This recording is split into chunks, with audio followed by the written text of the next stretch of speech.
Good evening, everyone, and welcome to the November 20th Community Forum on the Facilities Capital Project, Pleasantville Forward.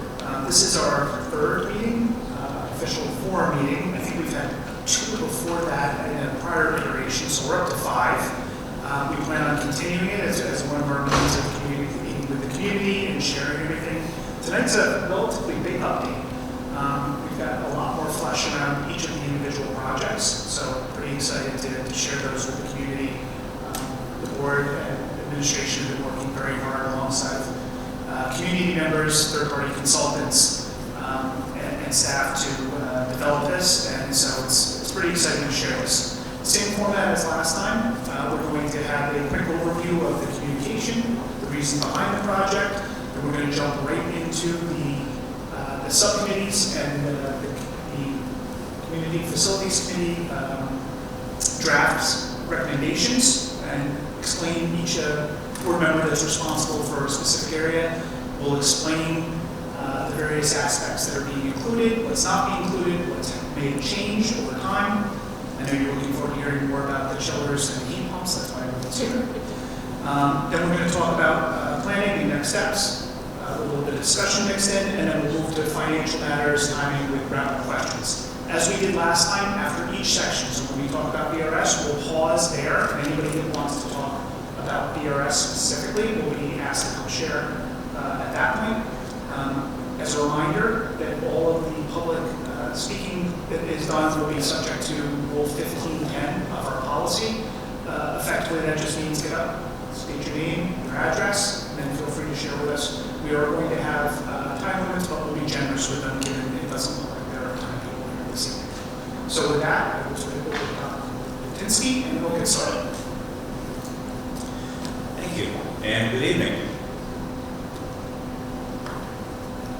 All right, so our goals for the 2026 capital project go far beyond maps, charts, and engineering reports. And before we even got to those things, we want to make sure that we really made this a collaborative effort from the beginning.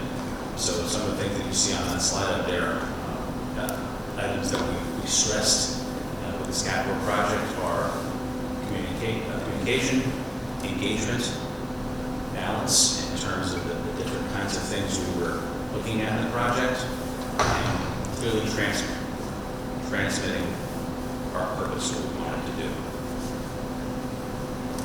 You see our timeline. The CFC, the Community Facilities Committee, was created back in February to focus on 3 big ideas: renovations to our fields and lights, additional lights, our cramped PRS outdoor space, and the introduction of steam improvements. We'll talk a little bit more about steam improvements later. So you can see the timeline and evidence of the early engagement. So as Mike mentioned, this is the third community forum. It will not be the last. Each will have a different kind of character. For example, the next one, the next community forum, we'll expect to have a lot of those answers everyone's looking for, like how much is this going to cost? We're using every communication tool at our disposal. Traditional things like postcards, forums like this, our board meetings. We talk about the capital project at every single board meeting. And that's another opportunity to come up, stand at the podium, and ask questions. So we invite people to our board meetings. We're presenting parent squares, we have newsletters, social media, and all that's communicating the work of our CFC. So the big lift that our CFC, our Community Facilities Committee, took on was, it has so many layers to it. One is communicating the importance of a capital project. Because there are, in a school like this, there are things that we have to do that go far beyond what our monthly paycheck can do. So imagine what it takes to maintain your home with the handful of family members you have there. We we have 1,600 students, 300 staff members. They all use bathrooms, keyboards, doorknobs, wear and tear items. They require heating, cooling, roofs, plumbing. We serve 2 meals a day, provide medical services, provide mental health services. We host students after school for activities and athletics. Our buildings and fields are a prized community commodity with an astounding array of activities. And by the way, along the way, we provide an excellent K-12 education. So our buildings need not only daily cleaning and maintenance, but investment to make sure that they're safe and serve the needs of our students. That requires a constant look ahead and a long-range plan for those big items that we can't cover on a monthly basis. And that's why we need a capital project. So remember, BRS is the new school. It's already as old as our oldest students. That's the new one. The middle school was laid down during the Eisenhower administration, the first Eisenhower administration. The room we're in here, Amelia Earhart would still be flying around for 10 years after this was built. These buildings need care. So that's why the CFC was structured and convened, to make sure that we have a long-range plan, to make sure that these buildings can serve our student needs. And to supplement that, we started off, how long ago was it? It was probably getting close to 2 years now, when we had the iteration of the first project. And that was based on community involvement and discussion at a lot of different board meetings. This process has been longer, much more inclusive. We've learned from what we didn't do right last time. We brought in students, we brought in teachers, we brought in the police department, we brought in outside consultants. So it is a much more robust view of our school. And here at Pleasantville, we have to be very delicate because we want to preserve what makes Pleasantville special, the uniqueness of it, including of our facilities. But at the same time, we want to make sure that we're providing the students with the best possible facilities. And so I think what the work that the CFC has done alongside of everyone else that has contributed to it has resulted in something that I think we can all really, really be proud of. It represents I want to say an upgrade, because it's really not an upgrade, but it is really taking care of our facilities, having pride in our facilities, and providing our students with the best facilities.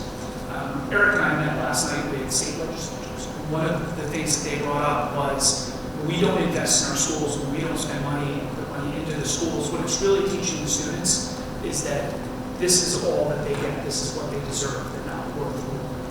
And it really struck me that that is what we're saying. We provide them with nice facilities with the appropriate classrooms, STEM items, playgrounds. What we're really saying to them is we really value them. That's what it should be, because that's the whole reason that we're here, is for that.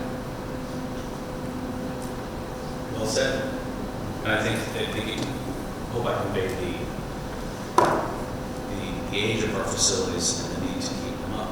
But despite that, I think what you see around here is evidence that we have done that. We have an excellent history of financial stability. And if you look around, whether it's the building and grounds crew or people we bring in from the outside to fix whatever we need, we do that well. That's why buildings at this age can sustain good education for so long. So let's take a closer look at Pleasantville Forward together, which, as you can see, future-focused, student-centered, and community-guided. All right. So we have 4 main components at BRS.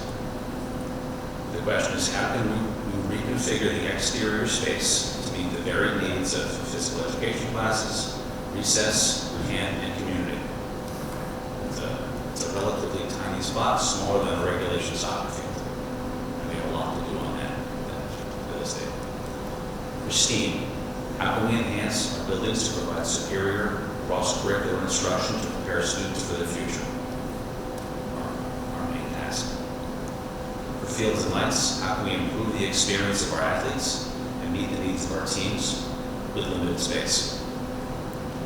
And what infrastructure needs have to be taken care of sooner rather than later? speaking of sooner rather than later, some of the things that the board has already acted on are those things that were identified last time around as we can't wait on these things. So you see that list up there. Security upgrades, VRS chillers, hot water pumps, lighting.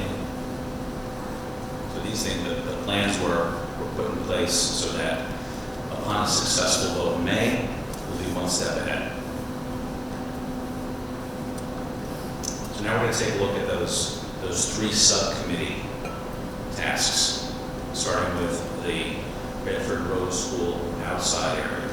So right now I'd like to turn this over to Lucas and look at the wonderful map we have on the outside, and we'll point different things out so that you can understand what we're talking about. And if you don't see on the map what we're referring to, raise your hand and we'll point it out.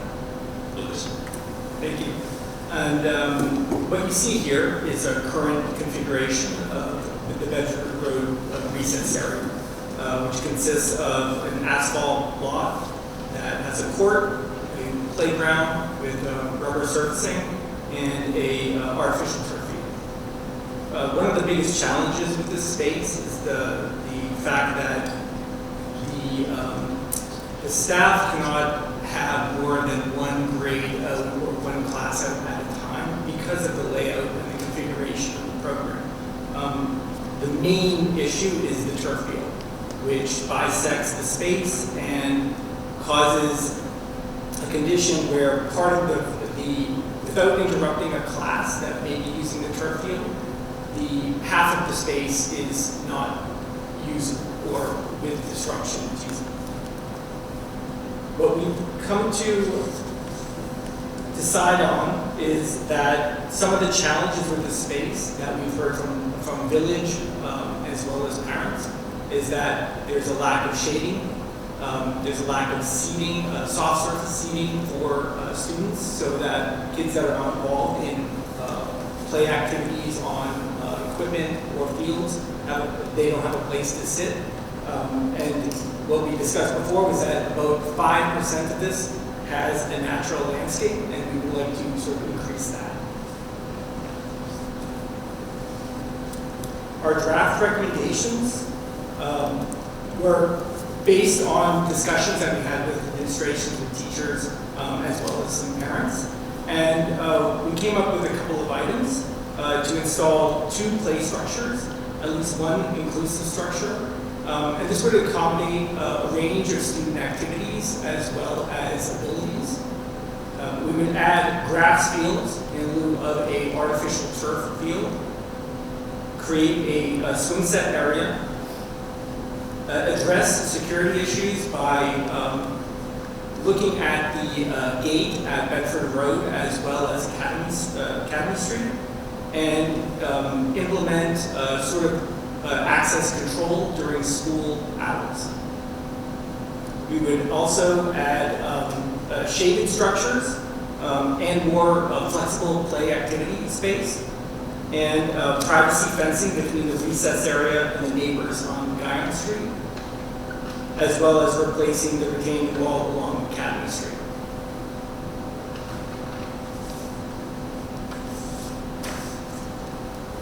We met with some playground vendors, and these are sort of ideas that we're throwing around. I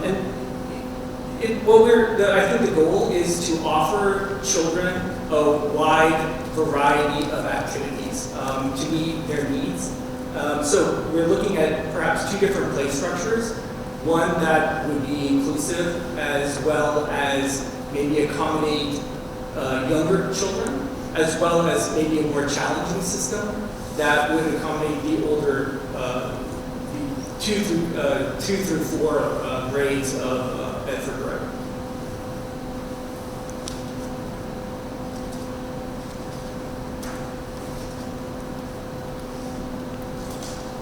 Safety was another concern. We met with our security consultant, and we're looking at options. One that I mentioned before was the access control from Bedford Road. but another one is Academy Street. And currently we have a open stair, which doesn't allow for a lot of control during school hours.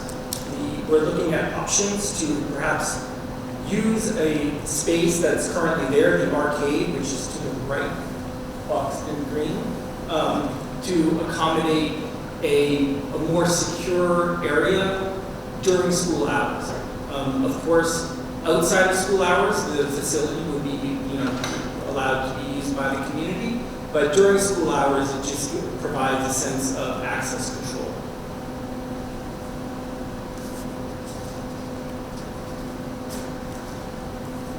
So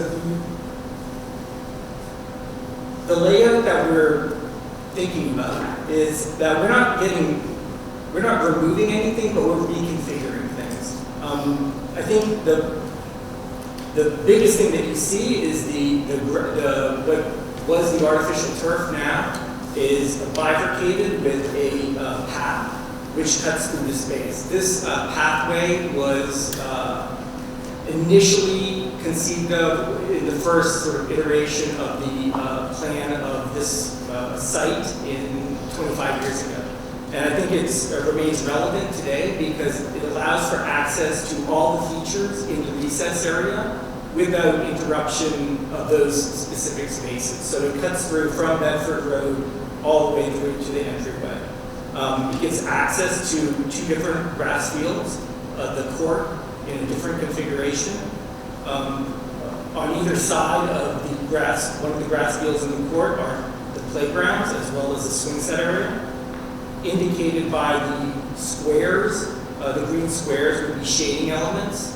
And just on the, would be the eastern side, the Academy Street side, there's a flexible space that would offer spaces for things that don't require permanent fixing, like playground equipment, but Gaga courts or Foursquare courts.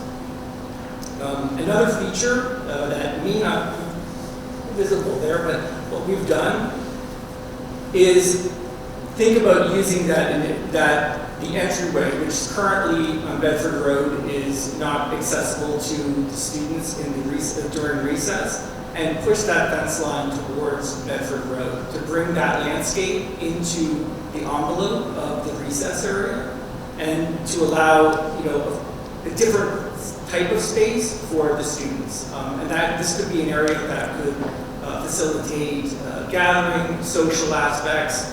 We could include seating, things like that for people even when the school is not in session, for those activities on weekends. So this is basically in a nutshell what we're looking at, and as well indicated on here in a small box on Academy Street would be the new sort of entryway, secure entryway to the school during school hours. And so, to be clear, this is just the initial conceptual rendering of what it could look like. Assuming that it's passed, obviously it will be designed at that point, things will move around, but I think what's important is that the goal remains, and this is more closely aligned to plans that we've seen that represented what the original BRS playground was supposed to look like, but ran out of money. The ideal here is to create different varying play spaces where multiple groups of children at different ages and skill levels can utilize the fields at the same time, utilize the swings, providing space for quiet sitting if they just need to go to green, get to green, read a book, play a board game. Those concepts will be whatever design is accomplished. I think the one thing that probably is not changeable here is really the path through, because that really provides a level of degree of access that doesn't exist in one group out there, and it shuts down the rest of the playground because it doesn't provide access to them. The other thing here is an emphasis on more greenery, right? We all want to see more trees and more grass, and this is the perfect space for it. So I think that is one of the ideals that we're trying to maintain here, is to provide more natural surfaces for the children, realizing that some asphalt surfaces or hard surfaces will be necessary in order to maintain a safe environment for the winter and still allow them to spend time outside during the winter. A couple other things I think we've added. I should say thank you to Lucas and the rest of the administration because there's been a ton of work done on this. A couple things that won't change is, and we're talking about pushing out the fence line at the front Bedford Road so that there's more green, more play space, but what won't change is the War Memorial and the Bedford Road school sign, which are still going to be where they currently are. Another thing that was highlighted in one of the past slides that I just want to mention is that the reworking of the entrance on Academy also allows us to have an ADA accessible entrance there, which we don't currently have. So I think that's also really important to just name. And then I would just say I'm a first grader, and so when I talked to her about some of these ideas, she was super, super excited. Some of the first things I heard was, oh my gosh, there might be 2 fields, I can do cartwheels and whatever, and not interrupt the soccer game, and the idea of having multiple play structures and a place to go sit under a tree with her friends and stuff. So I think, I know that a part of the later parts of this process, assuming that the capital project is successfully passed, will be student engagement as well. And so, but I just, running my own little anecdotal sort of test of what the reactions are.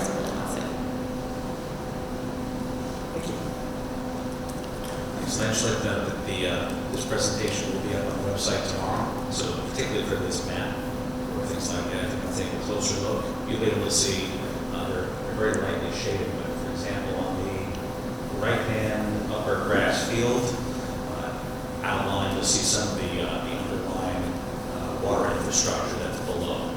So it's not just a wide open space.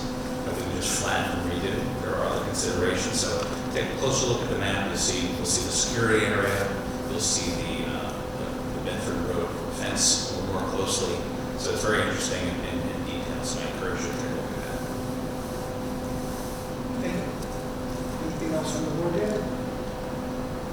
Okay, I'm going to open it up now for public comment, reminding you that we're going to be subject to policy 1510. I know we have at least one person that would like to speak with a young child, so Mr. Kelly, if you'd like to come up first, please.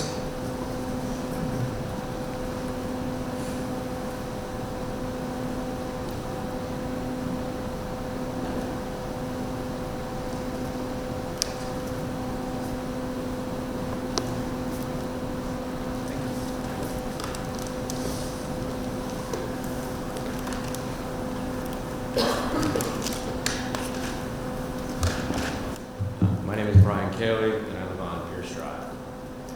First, let me say thank you to everyone up here and express my excitement for the much-needed plan improvement at BRS. That sounds fantastic.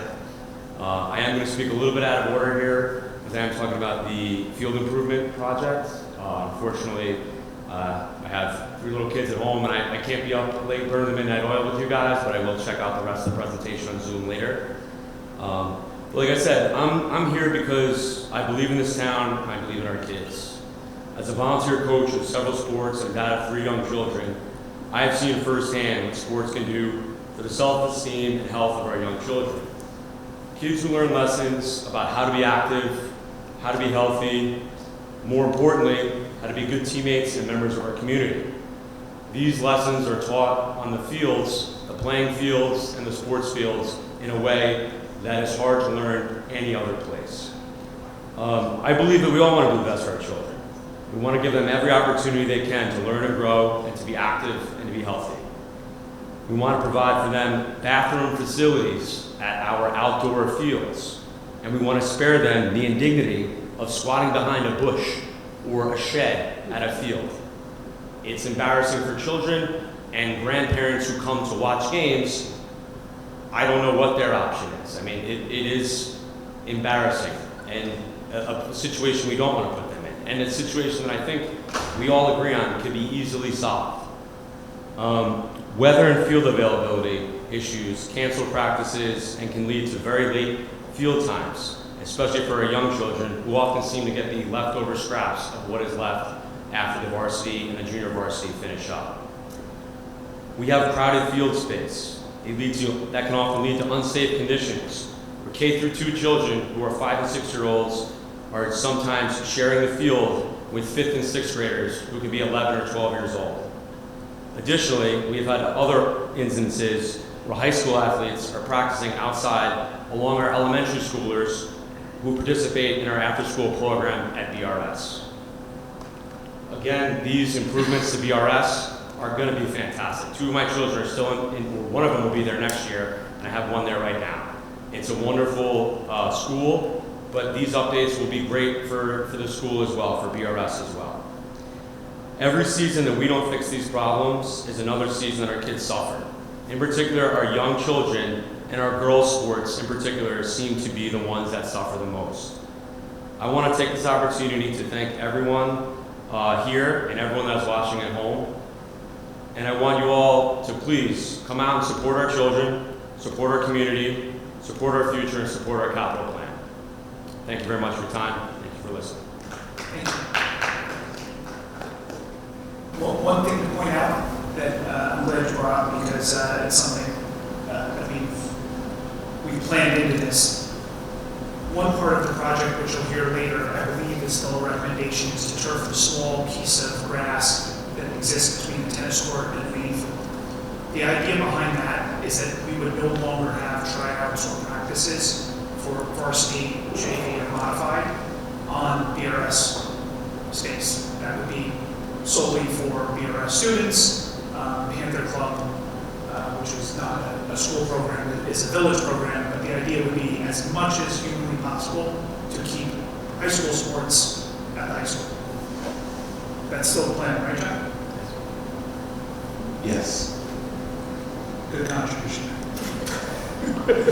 Anyone else like to come up? Is this the only public comment? No, there are 4 public comments. There's one after each section and then one at the end for Jen. This is BRS, the BRS program.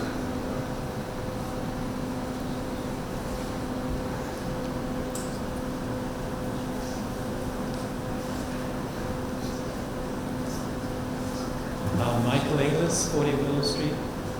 Thank you for taking into account my comments from the last time regarding the BRS playground. I really feel this is a much improved proposal for that particular part of the project. So I would urge you to plant some trees in there, in that plan. You don't really see any trees in the middle of it. I think what you've done so far is a really great step towards that. You don't have anything regarding the middle school. Do you have a comment period for when you talk about the middle school or no? Tonight? Can I talk about the middle school now or can I? Oh yeah, I thought you were asking if there was a specific project Yeah. for the middle school, but no, please, No, feel okay. free. I've been asked to come and read into the record a letter from the Climate Smart Communities Board. And I'm not a member of the Climate Smart, I'm a member of the Conservation Advisory Council. But on their behalf, I've been asked to read this to you. The Climate Smart Communities Task Force recommends that the Pleasantville School District capital project should include the integration of clean energy. Specifically, placing a solar array on the roof of the middle school would reduce the need to buy electricity, would improve air quality in our community, and would be a great demonstration of sustainable practices to the students and the community. Previous analyses have shown that the Pleasantville Middle School roof provides one of the most promising opportunities for solar energy production in Pleasantville, and the Climate Smart Communities Task Force would be glad to support the exploration of this opportunity. It is understood that going through the NYPA and the New York State Education Department might take some time. So there are 2 other approaches that have worked in other school districts in our region. RWE with Greenberg Schools under an ESCO services contract for energy efficiency and solar projects was one of them. The second one was the GNS Solar with Hastings School for community solar on the elementary and high school roofs. I have a question in the letter for the board and the administration. Were any school representatives in attendance at the Clean Energy Incentives school seminar held by SW BOCES on November 14th.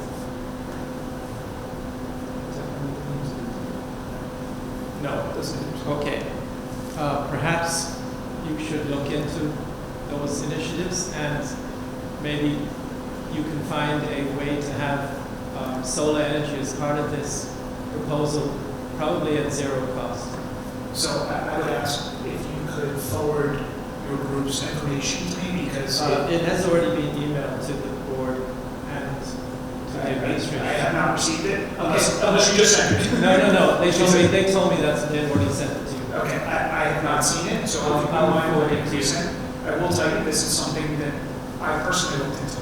Yeah. And was told that based on satellite imagery of the middle school, it is not ideal for solar panels. The middle school. Given its layout. I'm happy for them to be proven wrong, and I'd love to engage in a conversation to explore them.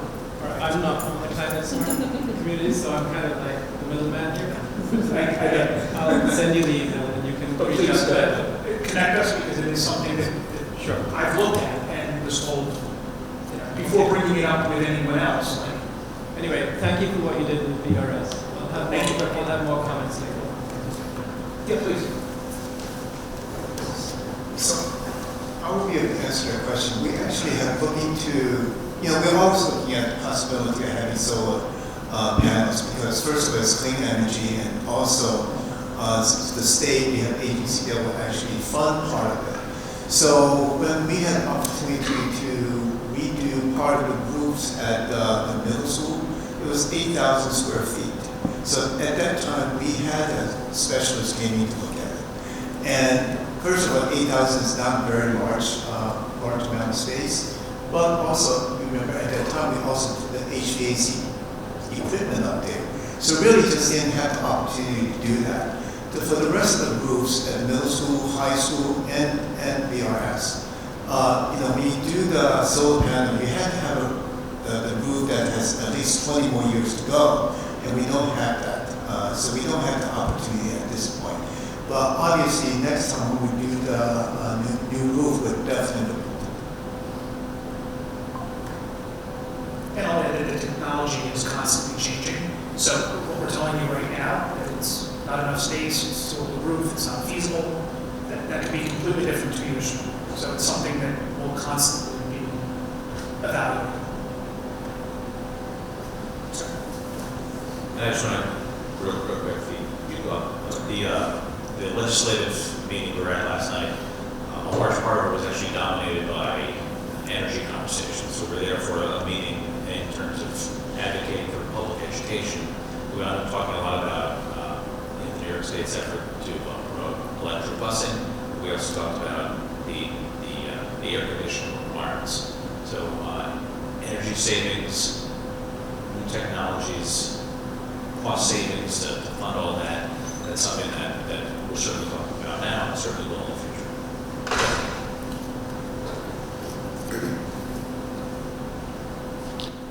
My name is Bjorn Schellenberg. I live on Bedford Road. My wife and I came to this town when Bedford School was still on Bedford Road. In fact, my wife was school board president at the time of the not so easy things that we went through to get the new Bedford Road School. Our kids went to school, 3 of them, and they're long gone and elsewhere. We're just here as old-timers, residents, and taxpayers. And I just welcome the opportunity to be here and see all of you. I'm a little bit upset at the size of the audience. There's very few people here. Maybe that's a good sign. Maybe that means that it's not controversial. And I have 2 little questions. One is totally frivolous, and the other is probably awfully naive. The first one is Bedford Road School, which is on Manville Road, always going to be Bedford Road School, or are you going to rename it? That's the frivolous question. just to be clear, as long as I'm on board, we're not renaming it. And the other one is also very naive. I have to say I get the news and views and I don't always read it and I don't always pay attention like probably most people here. present audience excluded, of course. But it occurred to me that maintenance of buildings is so important that it should be funded by regular taxes, not by capital projects. Is there anybody who can respond to why we need a capital project to do the things that we need to do anyway? There are a number of reasons. I'm going to attempt to answer it, and then John will correct me where I'm straying from the facts. The reason is multifold. One is taking money out of the operational budget reduces funds to do operational needs. When you have capital assets, you use capital funds typically, not operational funds, because that cuts down on the number of programs that we can run, the teachers that we can hire, the training that we can provide, things that are a constant source of cost. And we spend a large portion of our budget, somewhere in the neighborhood of 75%, directly or indirectly related to employees. It doesn't leave a lot for everything else that we want to do to provide the experience for our children. The capital project, doing a capital project like this, where there's a bond financing, allows us to tap hopefully low-cost funds, spread out over repayment over a long period of time, just like when you fund a major improvement in your own home, when you buy a home. That's not to say that regular maintenance isn't undergone all the time. Our facilities team is amazing. They strip the floors in every one of the gyms every single year and do a brand new varnish on the floors. The buildings need constant love and care, and our teams are very adamant in maintaining that way. There are bigger things that, bigger projects that require us to do things not during the school year, right? A lot of the things that we're talking about right now will be undertaken over the summer, simply because it's not practical to run school and have kids in and out, teachers in and out while you're trying to do these things. And there are larger projects that if we decided to do something like this using solely operational funds, we wouldn't have any money left to do anything else that year. Close enough, John? You did a great job. So I just want to add something. So every year in our budget, operating budget, we do have about $500,000 for capital projects. But $500,000 to take care of 3 schools is not going to be too many projects. So we do, for example, we did 2 bathrooms at the middle school last summer, and then 4 bathrooms in this building. So that's what we can do with $500,000 and some other upgrades, for example, paving the back road at the middle school. But it's not unlike a house, right? When you have a house, sometimes you have a big project, then you need to go out to the bank to get an equity loan. So that's the time when you do big project. When you look at some of our projects this time we are trying to introduce, it's not going to fit into the operating budget. And one more point to make. We are trying to be as accessible as possible. See me on the street, my cell phone number is on the back of every newsletter. Send me a text, I respond to them, respond to emails. I try to, the best I can, to get back in 24 hours. Answer one of the questions we received yesterday. Tonight, we answered it already, but we'll answer it again for this. So there are other avenues, and hopefully the size of the crowd is demonstrating the fact that we're reaching everybody and they don't necessarily feel unconnected to this. And I know there are a lot of people that are actually watching online. It's difficult when you have children and you're trying to get them to bed, trying to get them to do their homework. But I know from speaking to people that I know that a lot of them are actually watching the live stream or watching it later. And there are more opportunities, so I don't think there's as much pressure necessarily to make sure they can make it tonight, because there will definitively be another community forum in January or February. And I just want to say, you use the word naive. Not at all. That's exactly one of the points I was hoping we were going to be able to make tonight. And to me, that's a great average citizen question. And we get that frequently, so I really appreciate that point. So I would say, in my experience, I have a mortgage. I had to borrow because it's a big expense. My groceries I can buy with my monthly my paycheck, but I can't pay my mortgage like that. I had to borrow. Student loans, big item. people have to borrow. So for us, we do plenty of things. I mean, our guys work, they're here early in the morning. We have a night crew doing regular maintenance. They do repairs all the time.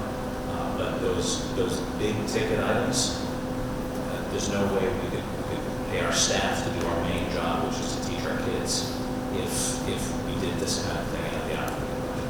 And there'll be plenty more information on that, but I love that question. And if you have people that are asking you about that, or if you find that's a conversation, please direct them on. And I think some of this, I don't want to belabor this point too much, but there's one other point to make to why we do it this way as opposed to using operational cash. When we borrow under the bond, John is very skilled at this, and Donna is very skilled at this. We try to plan it so that the money that we get over time as reimbursement from the state coincides with our debt service payments, so they match up. So as opposed to if I just went out and took $100 out of my pocket and spent it, and then waited for New York State to give it back to me over time, I would be out of cash and be able to do less things. This way, we're borrowing the money, doing the project now. As it becomes due, we're getting money back from the state that helps either offset it completely or offset it enough where it doesn't have an impact on our operational cash or other cash needs. Again, I'll fact check with John. Thank you. Is there anyone else that would like to speak about the BRS project? Fantastic. We will now move on to the STEAM portion. Okay, great. Thank you. Good evening. Before we get into some of the proposals for the different buildings and in STEAM, I just want to talk a little bit about what STEAM is and what it means. STEAM is not a specific program, it's not a specific curriculum, but it's really just more of a way of learning. One that blends science, technology, engineering, the arts, and mathematics in order to promote students' creativity and to really help them to solve real-world problems. It gives students a space where they can explore collaboration. It allows for flexible learning and student-centered environments. Beyond the individual subjects, STEAM builds imagination, critical thinking, and an innovative mindset, which students need not only now in college or in their career, but just out in the world, which we know is evolving and changing at a rapid speed. Next, we'll talk about the universal classroom technology, which will allow, it really will bring cohesiveness and consistency across all classroom and learning environments. It will update, the goal is to update the interactive classroom displays and add them in all of our learning spaces. Also to embed audio systems to support instruction and create that consistency in all of the learning spaces. The consistency and that uniformity really does enhance instruction, and not only for students, but also for staff who are maybe working collaboratively across buildings, across classrooms, and for professional development. In the arts, we're going to go now through some of the proposed updates in the arts and science and music. These proposals came out of our subcommittee. We had numerous meetings that included a lot of work from administration, from teachers, student representatives, as well as community members. Myself and Erin also served on the subcommittee. So in the arts, the proposed upgrades are in BRS, it's to the Little Theater, where they want to upgrade the projection, sound, lighting, and storage. In the middle school art classes, reconfiguring their current spaces and add a kiln wall. In the multi-purpose room in the middle school, it will be to upgrade projection as well as audio. In the high school auditorium, install high-powered projection, a wide screen, and integrated sound.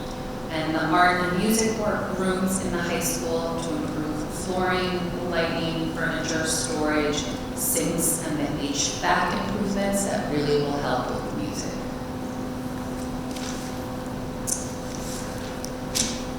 And anyone can jump in.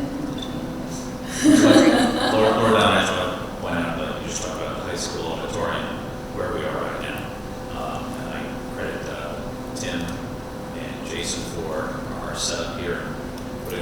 together.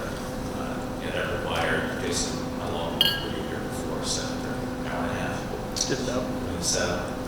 It's in the center aisle. To go to the podium, you have to walk around, not trip over the boards. It does not have to be like this. There are ways we can improve this, have a much better auditorium experience so that the room can function as it's intended. That's just an example. In science classrooms in both the middle school and the high school, proposals to upgrade electrical, lighting, and flooring, add ample storage and flexible furniture to promote not only a student-centered space and collaboration, but it also really does allow very quick change in room layout. Improved classroom technology and gas access, and installation of multiple sinks in the rooms that currently are lacking that. So I think I would just add here, what we really heard from both students and from our science teachers was that the fixed sort of furniture and the way that the classrooms are set up right now just doesn't allow them to sort of be flexible in what sort of projects they want to do, what kind of learning they want to do, if they want to move things out of the way, do a physics experiment. We heard the electrical sort of support in those rooms wasn't sufficient for the learning that happens now. And so really the goal here is not just to sort of meet the current moment of need in STEAM spaces, but to be building classrooms that are flexible over time, because we know, especially particularly in technology, engineering, science, that the world is moving quickly. And so we know that what we are even thinking about students learning now is going to be different than what they are teaching in 10 years, and we need spaces that can really serve and grow with the district as we are working on our curriculum and all our efforts there. Just add that. Yeah, and another piece about the flexible furniture is that yes, it is very collaborative, but it really also does address different student needs and access to the ways that they learn, just with the modalities and the different ways that you can construct a classroom with that type of furniture. In K through 12 is to create new maker spaces across all 3 buildings.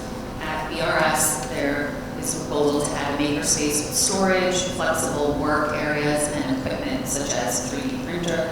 You see on the picture above, that is the potential location, which is right off the Library Media Center, which would be turned into that maker space. In the middle school, it's similar to BRS, adding the flexible furniture, storage, and designated creation zones for students to be working on different things in that flexible learning space. High school, it would be the library and room 354B to create that flexible space for students and staff, upgrade the flooring, furniture, storage, technology, and removing those floor outlets and adding glass partitions.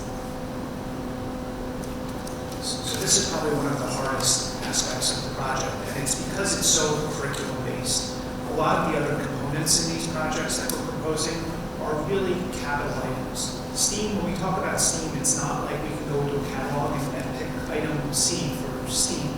It's got to be driven by the curriculum.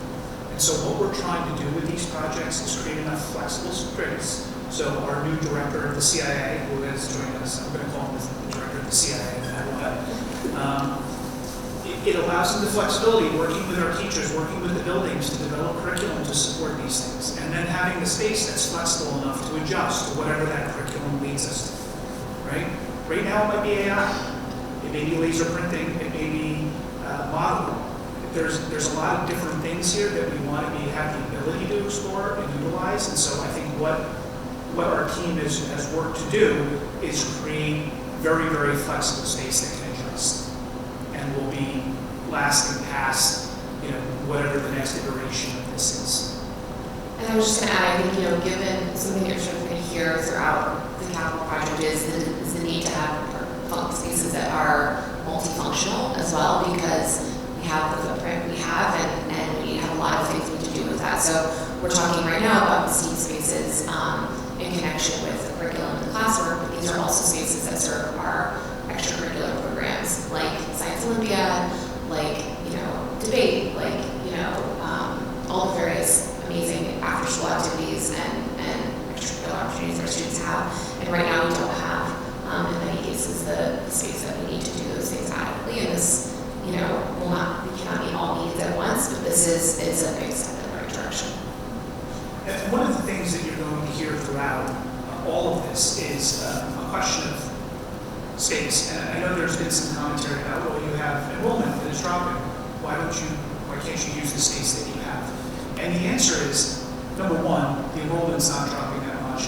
It fluctuates from year to year. And number two, we have a very, very diverse student population that has a lot of different interests, and we want to support all of those interests, whether it be by offering, I forget the number, but the number of electives the high school offers is extraordinary, including dual enrollment classes, including AP classes, but also the number of clubs, the number of activities. We have kids that are in musical, they're doing Science Olympiad, they're doing Science Symposium. All of these things take space. And we're trying to make the space work for the interests of the kids as opposed to make the interests of the kids fit into the space. One of the really interesting things, for those of you who are Lynn's teachers, so she can sort of weigh on this too, is that one of the interesting things we heard from some of the teachers as we were doing this STEAM work is that, education has evolved over time. So what you need out of your spaces and how much space you need per student to do the kind of work that is required in sort of the, both the current and future, career tracks for folks has changed. And it actually requires, you might have less students in the same amount of space, but you're still using all of that space to meet their needs. And so that was something I didn't really know before this, and that's really interesting.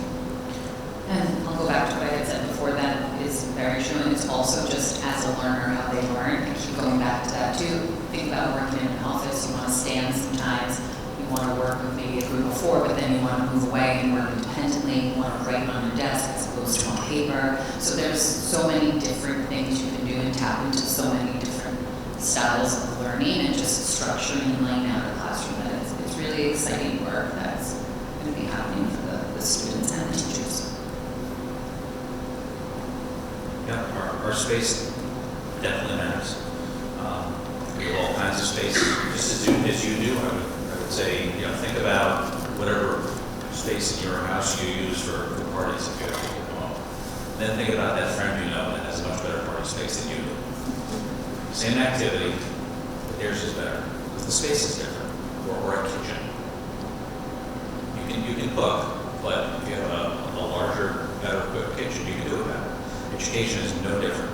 So on that slide right there, the right-hand picture with the desks in rows, we've known for a very long time it's not the best way to educate. The teacher in the front talking at the group, much like I'm doing with you now, isn't the most effective way of instructing. So if you think about music as an art, or science of sound, they're integrated. So whereas it's funny to talk about technology in a historical sense, but when we first got computers, we put them in all in a room and with a computer lab, and you went there and then you left. Now that's all integrated within the classrooms. STEAM is much the same way. So you had the science room, the art room. They're integrated. So what we want is our students learning what they do best, because our artists are not always our best scientists, or vice versa. So working in a group allows you to use whatever particular talent, whatever particular approach you have, working with other people to achieve a goal. So STEAM is a lot more than just the parts of the acronym. It's about the concept of using multiple approaches, multiple ways of thinking, collaborating to accomplish a goal. And that's getting out of the rows and the seats. That's the future of education. That's why this part of the STEAM project is so important. Thank you. Now open it up to questions and comments for the STEAM portion.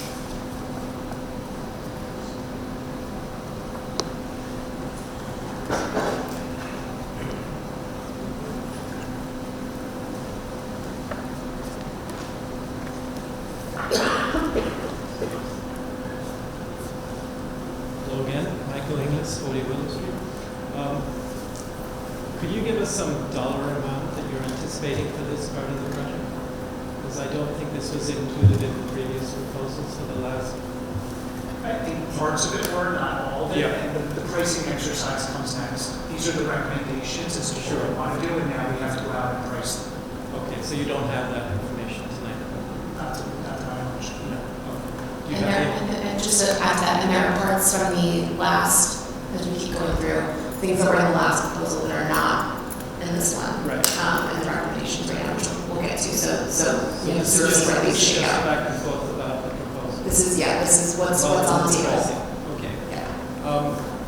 I think it's extremely important to have multivariate classrooms, science classrooms. I do know that you do have a lot of good different furniture in many of the classrooms already. So I think you need to identify more clearly which particular rooms you're proposing this for. And maker spaces are a great idea to include. It might be yesterday's technology in some ways already, but are you proposing to change the allocation of personnel in order to use the rooms effectively? If you create the rooms, there's no point making the rooms and then not having the faculty to use them effectively. So I would really like to see that go hand in hand together. Okay? Not just the capital project, but more how you're going to change your use of personnel in order to use these rooms more effectively. Thank you. And that's where it blends between capital and operational, which is why, you know, I think having a director of curriculum and instruction is really important to unify these things and then plan out how these spaces are used and what teachers are. We know we have a need for them right now, regardless of the instruction, because we have a need for Science Olympiad to have space. And these were needs identified by teachers, Right. in their current, even in their current setup. But yes, this is also one of the initial investments that we did make it savvy before this was a new director of curriculum, and assessment. So yes, agreed, but I don't know if Dr. Wilkins has that at all. Any pressure there, Josh? Feeling great. But this is another great example of really valuable community feedback. I heard the point you made about that this came from our staff. That's absolutely significant. I'll go back to my cooking analogy. Give me a great kitchen, I'm going to be a lousy cook. So you need a good cook. Well, we have our good staff members. So the fact that these ideas originate from them with the community input that corralled all these ideas during the subcommittee process, I'm very happy about it. But that point is absolutely true. Most of our annual operating budget goes to personnel. We don't build or manufacture things. We have educators teach children. So that's where our investment is. So the certifications in science, technology, engineering, arts, and math, those certainly will be put to good use. And we have professional development, opportunities for creative ideas, collaboration among staff. We're in a position where we're constantly moving forward, so that again, that vision of the seats in rows, we really don't have that teacher that just stands up there and talks all day. We're moving forward, so that's an excellent.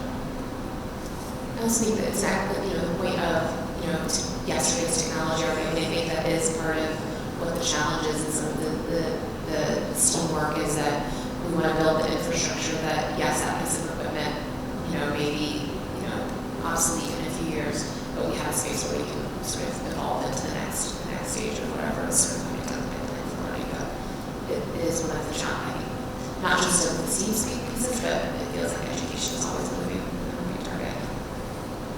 I think it's worthwhile pointing out that each aspect of this project, putting aside the chillers and the heat pumps, which are just needed to operate, we're informed by staff, teachers, we'll have student involvement. I have my vision for what BRS should look like, but I'm not there teaching every day, and Ms. Hunger is.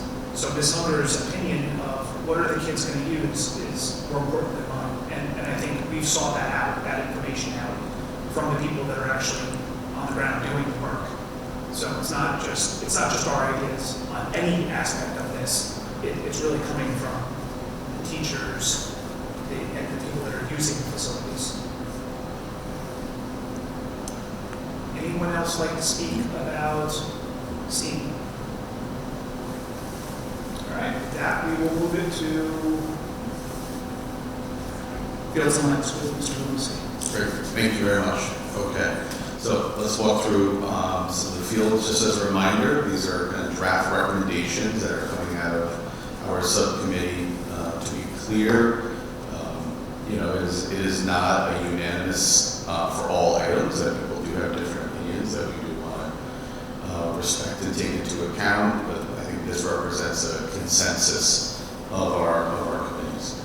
So looking first at our high school backfield, and if you recall in the previous capital project, this was proposed to be a turf field, and I believe at an estimated cost in the area of $3 million. So this is, so now the recommendation is to keep the grass field in the back, but work on enhancing it, so we're able to utilize it to a greater extent, and that would be done through additional irrigation to be able to increase the size of the water pipes that would get back there, so we're able to have additional grass growing, adding more topsoil back there to level out the field. Over the years, it has developed some areas that are lower than others, so we want to bring that back up to a level field, but keep it grass. So that is a change from the previous one. That was a consensus out of the team. Adding fencing and netting on the sunny side as well as the golf course facing sides of it, so that would be kind of the lower portion of there. There is a significant drop off there, so putting in some fencing there for safety purposes and some netting above it to catch the softballs, the soccer balls, whichever balls are being used back there, the cross balls, to make sure they're not going down there, and also put them on the sunny side as well next to the neighbors, so the balls are not flying through the trees that are there now. So that's an additional recommendation. Now, there is a scoreboard back there that is extremely old and outdated. Last year it was not working, and so we had to bring in a temporary scoreboard, so we're replacing that scoreboard to bring it up to be a modern one. And if you've been back there to watch varsity softball games or JV soccer games, you'll see that there's really no seating for any of the spectators, be it students or be it parents. And so trying to identify an area that we can put bleachers in so people can have the opportunity to sit. We really now people are kind of standing on that overlook a lot. They're kind of cramped together for the softball games. So we'll work on how can we better provide an opportunity for the community to watch those events. The softball field in general, to add some dugouts on both sides for the players. A portable fence. Right now our fence goes up and it stays up for the entire season, and it does not come down to the end of the season. So there's options out there where we can have the fence up and then we can lower it, so we'll have more flexibility to use that season during the spring season than just solely softball. Clearly we need to understand the usage, so we're able to use it appropriately. And the backstop back there is quite outdated. You'll see some things are connecting and rusting, and so it's an opportunity to rebuild that backstop. And I think for this field and for really all of our fields, we want to continue to explore sound mitigation, be it landscaping or other opportunities. We want to make sure that we're not leaving any stone unturned in that area. So that's our backfield. So moving to the front field, which you can see the front area, which consists of our main turf. We have a small turf, which is practice, and we have an upper field, which is grass right now, as well as the tennis courts, which were redone recently. So our turf fields, as well as the track, are very quickly nearing the end of their useful life. As we have replaced them before, we would be replacing them again. From a material perspective, but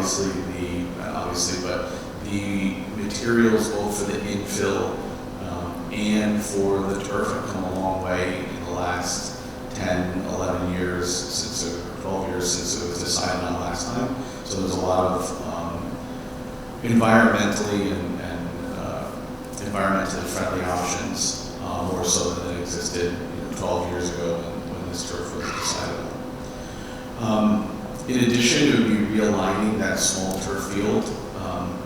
It's quite rare. I met with someone who designed these fields and have a field butt up right against the track to butt up right against another field. In his words, he hadn't seen that done in 30 years of doing this. So it would be realigning that small turf and in essence moving it a little farther away from the track in order to create a walkway there, both for player safety as well as spectator safety. If you're ever out watching games, you know that balls are coming at you from every direction, and so you kind of have to keep your head up. And so that would give us an area to separate the track with that small field.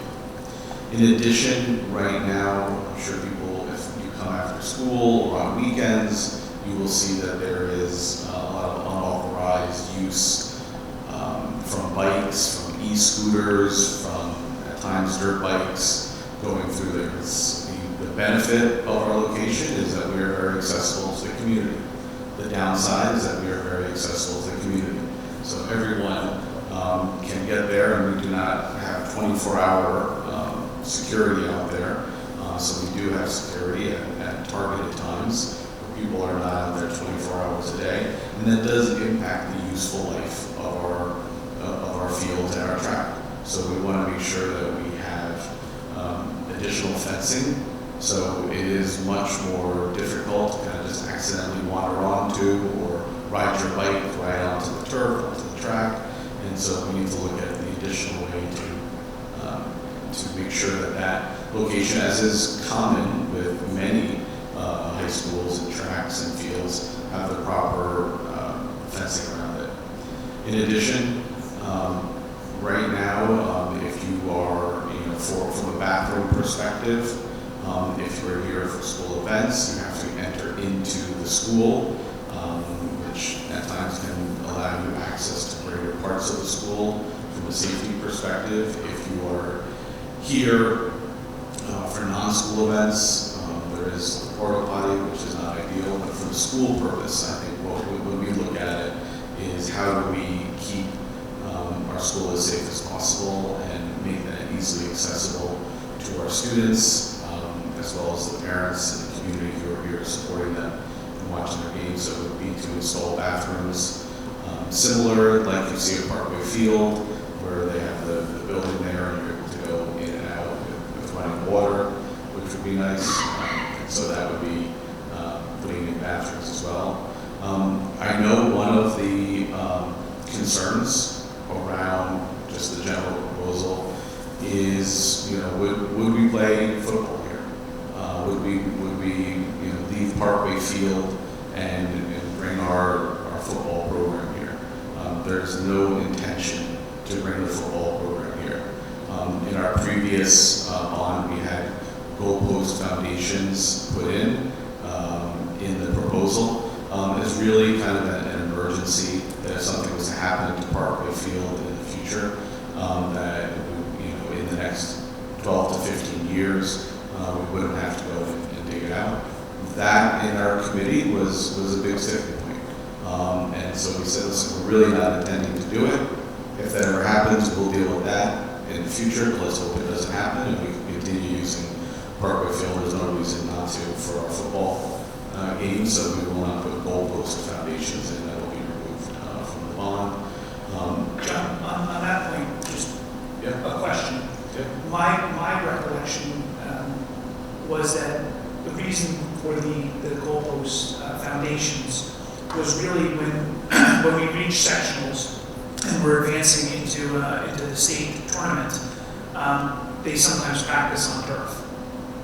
And that was what the goalposts were really meant to serve, was potentially using it for practice in postseason instead of sending them to, where do we send them, Briarcliff or Chappaqua? I think Chappaqua is. And not for games, because it's my understanding, talking to our athletics team, is that you can't play football there, a game, just the infrastructure doesn't support it. Correct.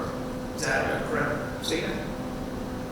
From a committee perspective, they were not concerned about the practices. It was more of will games move there, and so the goalposts people felt was a signal that was the intention, and said fine. We're not trying to signal anything, so we can remove the goalposts from the proposal. Also on there is resurfacing the middle school basketball court.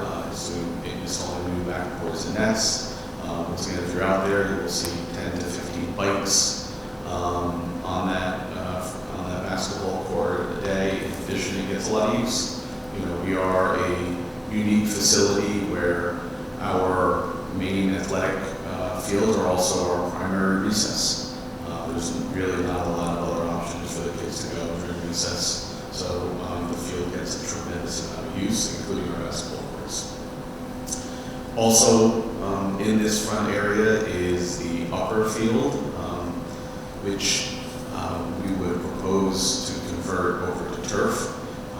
And really what we're trying to do is make sure that the BRS facility, which we saw earlier today, is used exclusively by BRS students, right? It's BRS for BRS. In order to do that, we do have a need, based on the amount of teams we have and scheduling options. We do have a need for some place where those teams, those kids are now practicing on occasion to have someplace else to go.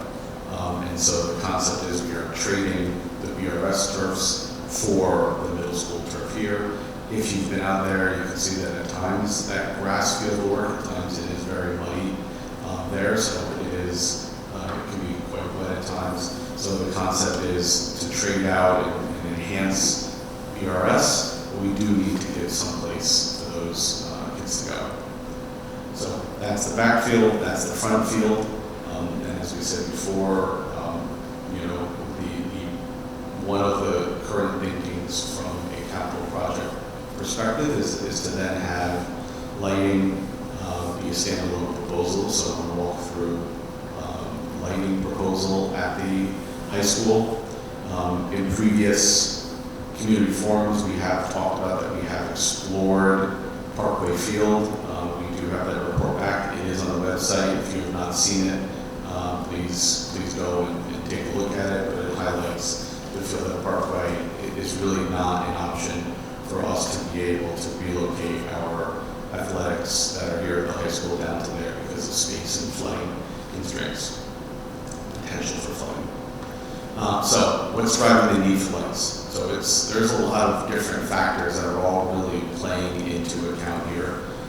So number one, school is ending later than it has, if you go back 20 years ago. So that is number one. The kids are getting out later. Number two, you will see if you look at the news that there's not as many bus drivers around. So what happens is the bus drivers will now go, they will do their main route, and after they've dropped off all those kids, then they will come and do the athletics. So the buses are not getting here until 4:30, 4:15, before they were here at 2:30, 3 o'clock. And so that is, it's not only Pleasantville that is getting picked up later and being driven, it is our visiting teams that are being picked up later and being driven over here. In addition, the shortages of officials that before games were played concurrently, so they played side by side, JV and varsity, and now they are being played back to back for at least 2 sports, for girls lacrosse and girls field hockey, and every indication we have, and the conversation is very robust and continuing, is that there will be more sports coming. There will be boys soccer, there will be boys lacrosse, there will be girls soccer. So right now we have 2 sports that are impacted by this, but it is projected to go up to 5 sports. We don't have an exact time frame, but it is a very robust and timely discussion that is continuing. In addition, we have what these called blackout dates, where previously you had the option. You said, okay, well listen, I can't plan on this day, so I'm going to go plan on a different day. But due to the lack of officials and space availability, they're really limiting you and forcing you to stay on that particular particular day. This past fall, we had a few different days where we were playing not varsity and JV games, but varsity and varsity games. So varsity field hockey and varsity boys soccer, varsity field hockey and varsity girls soccer. We're all playing on the same day.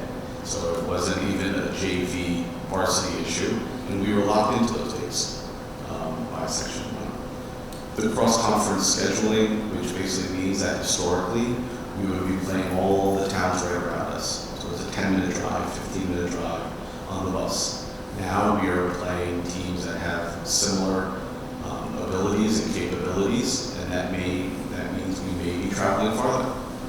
We may be traveling to Mamaroneck, to Pelham, and teams traveled to Paulding this year, which is 1 hour away. And they were traveling to us 1 hour away. And those games are not being able to be played at the traditional start times, in addition to having them back-to-back. And then the final piece here is the standard start time of games is later, where you go back 20 years, it's 4:15. Even last year and a half, it was 4:30. And now Section 1 was studying this issue on behalf of 60-something different school districts, has come with the recommendation that a standard start time of 5 p.m. is the best way to ensure that these games are played.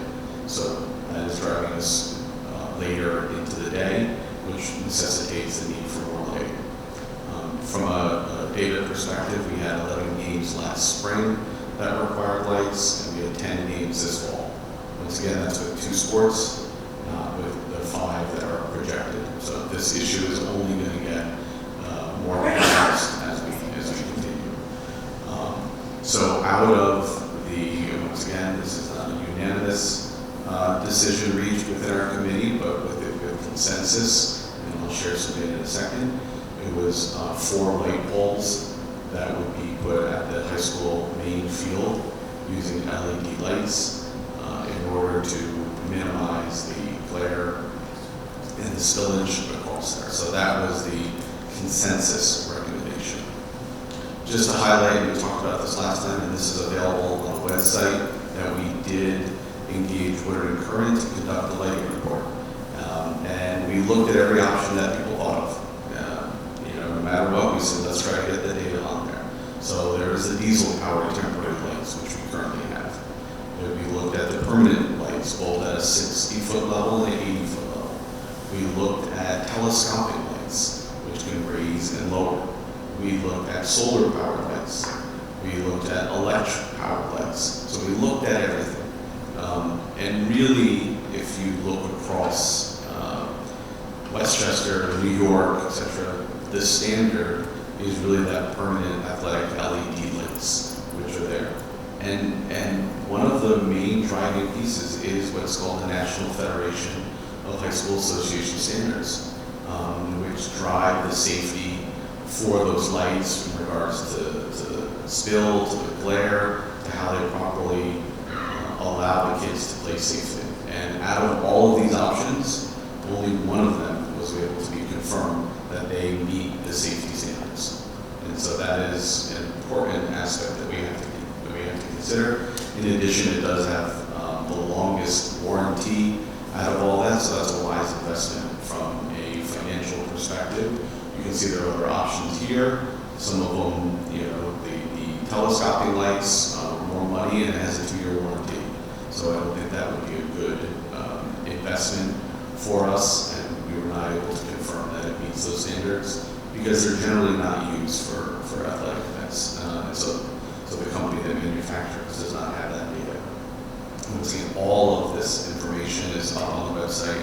It has been, so if you want to go through all the different options, please feel free to do so.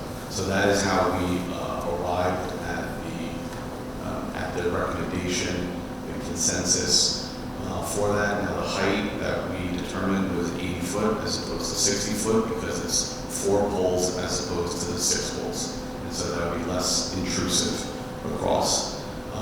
And we did, hearing feedback last time, people were wondering how, what kind of elevation differences, right? And our field is much different than Parkway Field. Parkway Field is flat, it's in, there's no trees between, generally the neighboring houses and the field. And here we have a field that is between 25 and 35 feet set down from the neighboring streets. So that helps with some of the elevation. And what you can see here, and I encourage you to go look, is that these are all the elevation differences. And this is above sea level, so the field is at 344, which would put the top of the 80-foot light at 424. You can see nearby surrounding trees, their heights, as well as the rooftops of houses to get an idea of that. And there is, there is a minimal difference between the heights of those trees, the heights of the poles, as well as of neighboring houses. I'm not saying it's absolutely flat, but it is not a large elevation difference between all of those from a height perspective. We also took a look at lighting policy, which I have on the next page, which is in regards to, came out of the lighting committee in last fall before we voted. It was read in December of 2024. And so I'll do that. And one of the ideas that we have planned, and we're trying to expedite it as soon as possible, is to take the field trip and to allow people to see, if they have not seen them, to see what these LED dark sky lights look like, to understand the spillage, or the lack of spillage really, and what that looks like across the other facilities. So we'll continue and we'll make sure we have those opportunities before the community comes out and votes. And then the last one here is our lights policy. Once again, the committee looked at it and we really clarified one thing, which I'll highlight, that there was really no substantial recommendations based on what had already been read in before. So just to kind of highlight a few of the pieces. This is for Pleasantville School District only. There is no provision to rent it out. There is no provision to have outside groups, including village youth recreation groups, such as Dad's Club, ASO, ISOL. So this is used exclusively for the school district. The lights are off at 8 p.m. unless there's competitions, which would be 9 p.m. It's a seasonal use. It's September to December, from the spring, March to June. There's an annual cap of 150 hours per year, which we felt was reasonable. Once again, this was a compromise everybody had. That I think, some people wanted more, some people wanted less, and this is an appropriate use. No weekend use, that's the one clarification we did. We defined weekend as a Saturday and a Sunday, so Fridays would be included, but just to clarify, unless there's some exception, extraordinary exception, there would be no weekend use.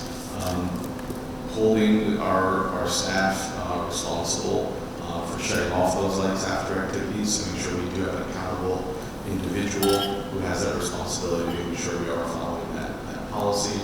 If there would be any change to the policy, we built in provisions that there would be notifications to those houses that are in the immediate surrounding area, both by electronically as well as mailers. The policy changes, if you're not aware, policy changes from the school district. You could do one and waive the second reading, and what we proposed here is having 2 mandatory readings, so we're not able to just pass this at one meeting. There was discussion about could we put a higher percentage required to change this policy, so instead of being 3 to 2 or 60%, 80%, 100%, we did explore that, and that is actually not permitted under law, so we're not able to put that provision in, but we did explore it, listening to feedback. And John, just to clarify what you're saying there, which is that, just in case folks don't know, that to change a policy, it's a board policy, so it's the board that's voting, and so obviously typically it's a majority, so at least 3 people would have to vote to change it, and we were exploring whether or not we could up that number to 4 out of 5, and legally we're not allowed to do that. Right? So a lot of information. you know, I thank the committee, you know, a lot of hours, asked a lot of really hard questions. I personally feel that the committee has done a lot of the homework and a lot of the questions that were asked last time. And so I think showing your work was important to the community, and I think the committee went back and really delved in and was able to show the work. Once again, the work is on the website, the reports, both on Parkway as well as the field options and the light options, exploring them. And so I think we have a good draft recommendation, and at this point, as we mentioned before, we are waiting for additional pricing for this to understand if everything is feasible and where it fits into the larger proposal. That's it. Thanks, Sean. Now open it up to questions on fields and lights.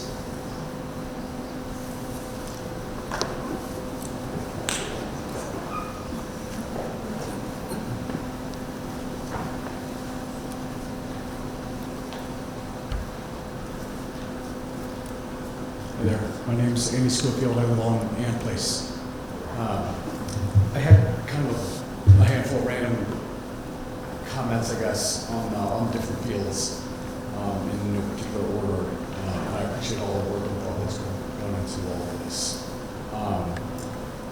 The first on Parkway Field, it's my understanding that the land adjacent to it, in between Henkels and Parkway, is sold by the town to Henkels, where they're going to build another warehouse or something, which seems a total waste to us because we don't have a lot of space. We need more room for fields like this, so that kind of raised my hair. I'm not positive how. What I would say is I don't think we don't have any information on that. I would redirect that to the village. Right. It's more common on, we have a finite amount of space, so we have to do the best we can with it. And folks that, I understand they live next to the fields and they probably don't want lights to be on, but you bought a house next to a school, next to a field, but we need to be able to get as much use out of these things as we can. So the first is, have we explored the prospect of putting maybe a dome on the lower field of Parkway? Are there there's inflatable kinds that we could probably, some of our kids played in various domes in the Hudson River Valley. I'm not sure if that's been explored, but that would give us some year-round use and potentially get, you have to spend the money to flatten the field and do all these other things. But that's one question is, have we explored that? So we've not explored a dome on the field, to my knowledge, but there are a number of problems with it. We I think, believe the committee explored Parkway ad nauseum from a number of different angles. We don't own the property, so it's not ours to dictate. Putting a dome up would, I believe, John, not be subject to reimbursement from the state for the foundation. It's a temporary structure. It's not connected to the school. Reality is that it's not. Yeah. So those are two really gating big factors right to begin with. The other thing is, Parkway was designed as a flood zone. So it's designed to flood. It's designed to take the water on. So it's not an ideal field for usage to begin with. And then and there are more points that I'm leaving out because this has been talked about, discussed, and there are a lot of issues with it. But I think Dr. Latinsky actually hit I think the one that's the most poignant for me is off of our school campus is always the second best option. It's always the second best option because that means that the middle schoolers are not going to come out to be able to root for their team. When the girls were in the sectional semifinals, they had the game here, and it was at, I think it was like 12 o'clock they had here at the school, and it was their last home game that they were going to be able to play. And during recess, the middle schoolers came out and cheered for them. We want our students to be able to come and see their peers at these games. It's going to be a lot more difficult to do that than it's going to be. It's just natural. And one other really big thing about Parkway is that we all know it's grass, right? And so I think, the village is done a lot of work to try to improve the conditions of that field, but you can't plan it year-round because you have to let it rest for a certain amount of the year in order for it to be a playable grass field. So that's the other. Yeah. And then the other comment is on the moving the smaller turf field closer to the parking. There's already only a narrow strip there, and when these kids are running full speed, if you take away 2 feet or 3 feet or whatever of buffer, you know, it's almost better that they run into the track rather than they run into the wall. So just something to consider. I don't know how much space you want to play with there, but there's not a lot. And I don't know how they construct the turf barriers, but right now there's essentially a sidewalk that's supposed to be at grade with the turf, but it's not exactly. We've had some injuries on some of our teams, people sliding. So I would hope that we can find some way to soften the blow for all these kids, right around that area. We have a number of soccer coaches, and we're all familiar with that. It was originally built in like a bathtub style, and it's sunk over time. Yeah. I believe that will definitely be taken into consideration when designing the new turf, because we all recognize it's not ideal. Yeah, and the last thing I'd make is, as you mentioned, there's been a lot of improvements in these turf fields over the last 10, 15 years. Remember the impact for the concussions and things like that, the nature of the pellets and things that get distributed in is not just treatable tires anymore. It's something a little bit better. We played on the field once I was last in high school, and the woman wouldn't even let me carry a sparkling water onto the field, even though it rains on the field, which would let me kill the squirrel on the field because it could damage the field. Meanwhile, we have like pen caps and all kinds of different things on our field. So a lot of the onus is on us to make sure that the kids, treat it with some respect. It's our field, so it's up to all of us to do that and teach the kids to do it. Same thing with riding their bikes on it and everything like that. I don't want to tell every one of these kids, get your bike off the field, but somebody has to. And the last question I have is with respect to some of the facilities. The tennis courts are always locked. And so I'm just kind of curious as to why that is. So we've gotten that question literally in every community forum so far. They are locked. When we redid them, we put a lock, and I believe the lock has some kind of Wi-Fi connectivity. It's locked to keep just the casual person from going under their skateboards and damaging the surface, which they do. So you can get the code, you email the athletic director, any community member can get the code. It just creates responsibility for relocking it so that people aren't misusing it. Okay, so the kids theoretically could just get rackets go, they could enter the codes. They would have to get permission from the athletic director to get the code, but yes. Okay. It is open for everyone to use. Can't tell you if I'm saying anything incorrect here, but yes. And it's funny because we get this question all the time, and people think we're recording it for them. No, it's just we had problems with people riding skateboards on it when it was initially done and it was damaging. We just spent a lot of money to have it done. So. Right. Skateboarders, scooters, bikes, you'd be surprised at people try to think about it.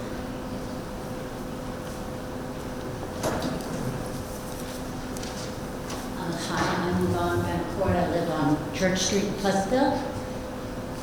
Do we still have 185 day instructional school year? And did you say the policy was that the lights would only be on 150 days? It was 150 hours. Hours, okay. Okay, so that's still a lot of time when those lights wouldn't be on. Okay. The other question I had was, I don't know, when Laura Donna was talking about STEAM and doing work on the floors, when I was on the board, we did a ton of asbestos mitigation in the middle school. The floor tiling in the middle school, I believe, still is asbestos tile. And if you start messing with that, I think you have, then it becomes friable, and then you have an asbestos abatement problem, I believe. Those are the two things that got me going. Just I can answer that. We did a renovation about 4 years ago. Oh, I know, yeah. At that time, we already removed all the Oh, you did? Thanks. Thank you.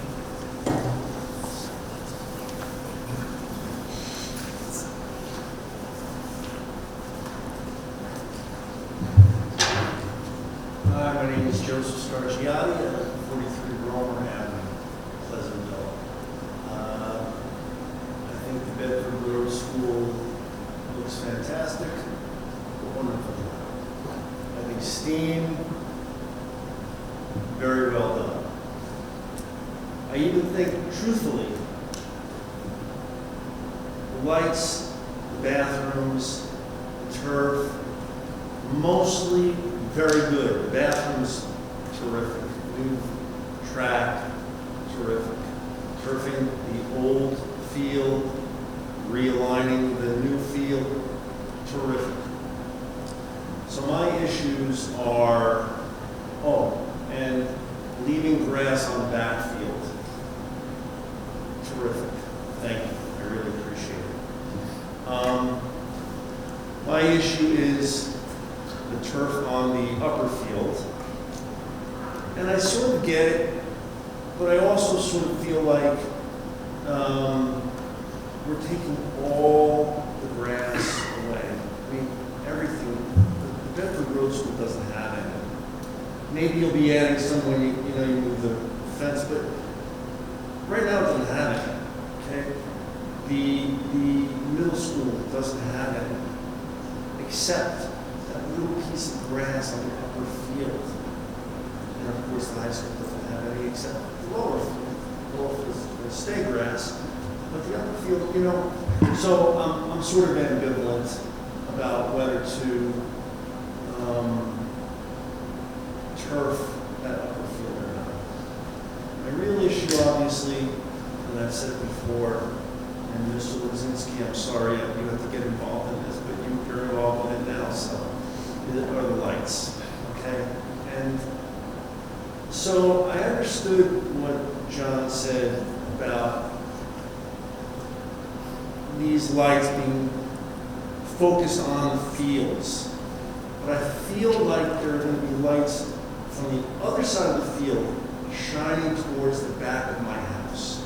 And I can tell you that I have seen this year, because we put lights up this year, I've seen those lights, and they're bright, and they're shining into my backyard. And it's, I don't want to say anything nasty. There really are, I don't know what you're going to be able to do, except could you plant more shrubbery, more trees, more whatever, more screening for the backyards of houses, the backyards of the houses. There are 10 houses on Romer Avenue, by the way. I don't know how many, but there are more on Ashley. So, we're talking about at least 20 families. They've got to get some relief from the lights. Also, I had a suggestion, and I met Ms. Coughlin one day at the coffee shop, and we talked about it. Could you somehow close the exit? I live right on the exit to the parking lot. School parking lot is right next to my house. Could you close it after 7 o'clock in the evening or something? Close it so that nobody comes by. When I tell you the traffic, I know I bought my house. I'm right next to a high school, right next to the middle school. I get it. I understand why I bought my house. I love my house. And I love where it's located. But if we can close, gate that exit so that at least in the evening, when there's a game going on until 9 o'clock at night, cars are not running up the street and beeping, truthfully beeping, lights, noise. There's a lot going on right next to my house. And well, the other side, I suppose. I don't know if we can figure it out one way or the other. I object to the lights, period. I just do. I'm going to say that. But these, this light policy, it's pretty good. One thing I'm wondering is that policy right there. If you did you consider doing September through October? Right now, there are no lights out there. It's November, no lights. You don't need lights for the high school because it's late in the year already. So September and October, or September to the middle of November, instead of, September through December as a seasonal use. And I suppose in the spring, it would be April, May, and June instead of March through June. Just, maybe it's March through May or something like that. Like just shorten those times a little bit. I'm also wondering, did you come up with, are you planning to run a vote separately on most of the things you're going to be doing, and a separate vote for the lights and the turf? So I'm going to stop there, because there are like 5 or 6 questions, and I'm going to lose them in a minute. You can only hold so many in my head at once. So let's start off with the grass. Mike, can I take a few of these to start? Well, let me hit the grass first. There are a couple that I'm going to hit right off the bat, and you can take. So the grass first. The idea is that BRS is going to be larger grass without turf. So that it's eliminating the turf there and replacing it with grass. The trade-off on that is that that small patch between the tennis courts and the main field is going to be, it's proposed that that would be turfed to allow for practices and tryouts that were otherwise being held at BRS at the beginning of seasons before the village fields opened up. Perhaps so you can understand. I understand that. Again, we're living with it, so like we should know that. The shrubbery and trees, it is something we've discussed.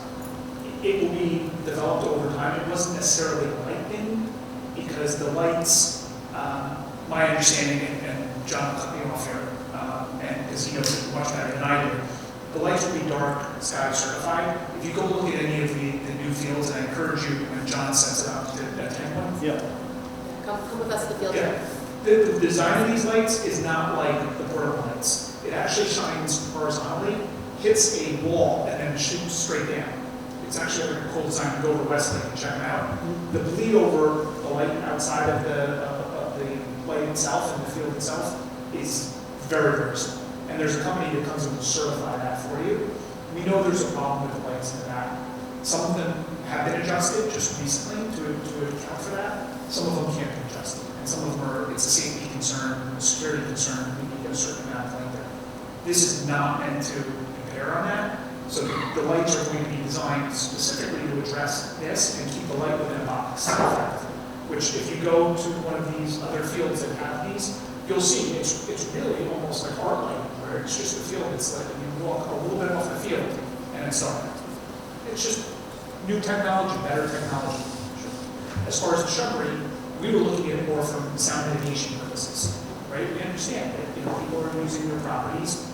At times there will be games that get extended for whatever reason. The bus arrived late, they're late in the season because of sectionals, the lights are on, it's getting dark. So we are going to explore ways to mitigate the sound. As part of that, we can expand on that if the lights are, which I do not believe they will be, shining into any of these windows. John, what did I say that was wrong? And you want to expand on? Well, I wanted to highlight the fact that the lights we have out there now are not the lights we want. Those lights, if you're referring to during games this past season and last season, yeah, they have a horrible angle, right? So they are not great for the kids to see the balls. They are not great for spectators to watch them, and they are, being, limited in what they can see. So that's the lights we want to get rid of. We want those lights, that are very focused, that you walk 5-10 feet off of the field and you're in darkness.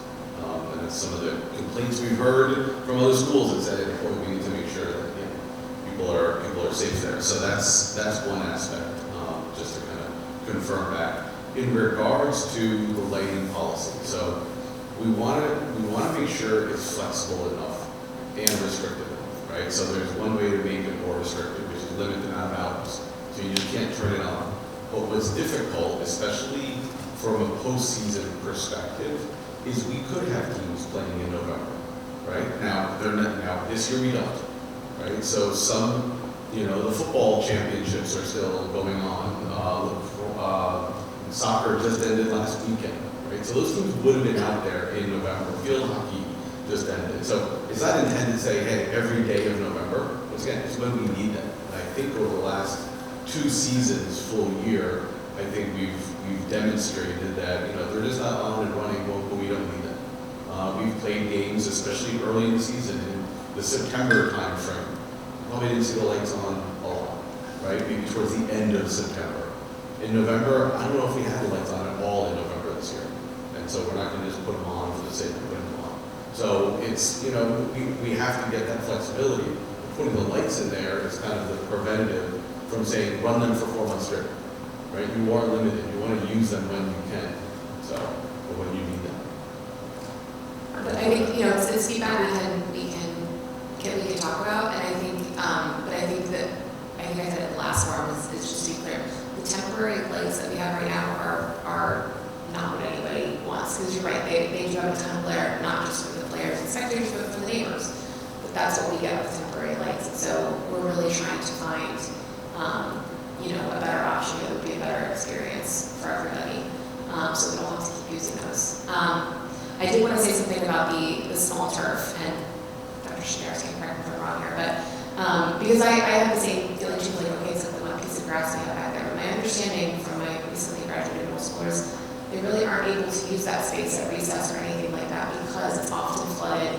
So it is grass, but it's not usable grass for students. And so for me, that was I'm just saying for me personally, that was a major, John can tell you, it's like, really?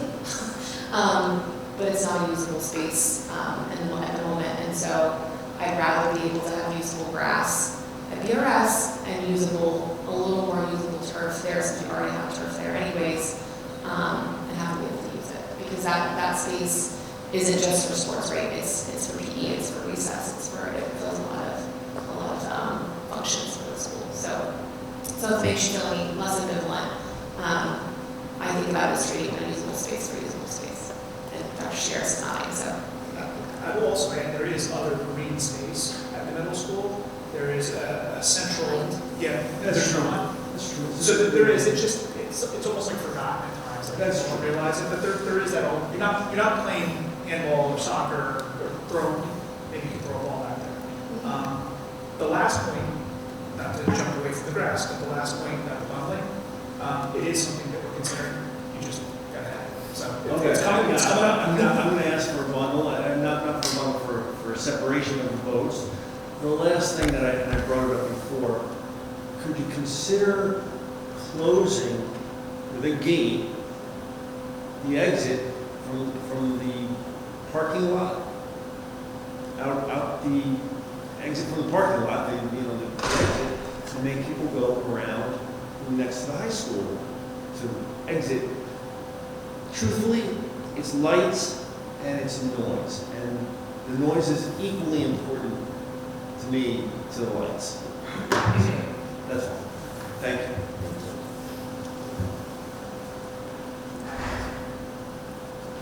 Is there anyone else that would like to talk about the fields lights? Will there be one more opportunity to speak? Yes. Wait. There'll be one more tonight. There'll be many more.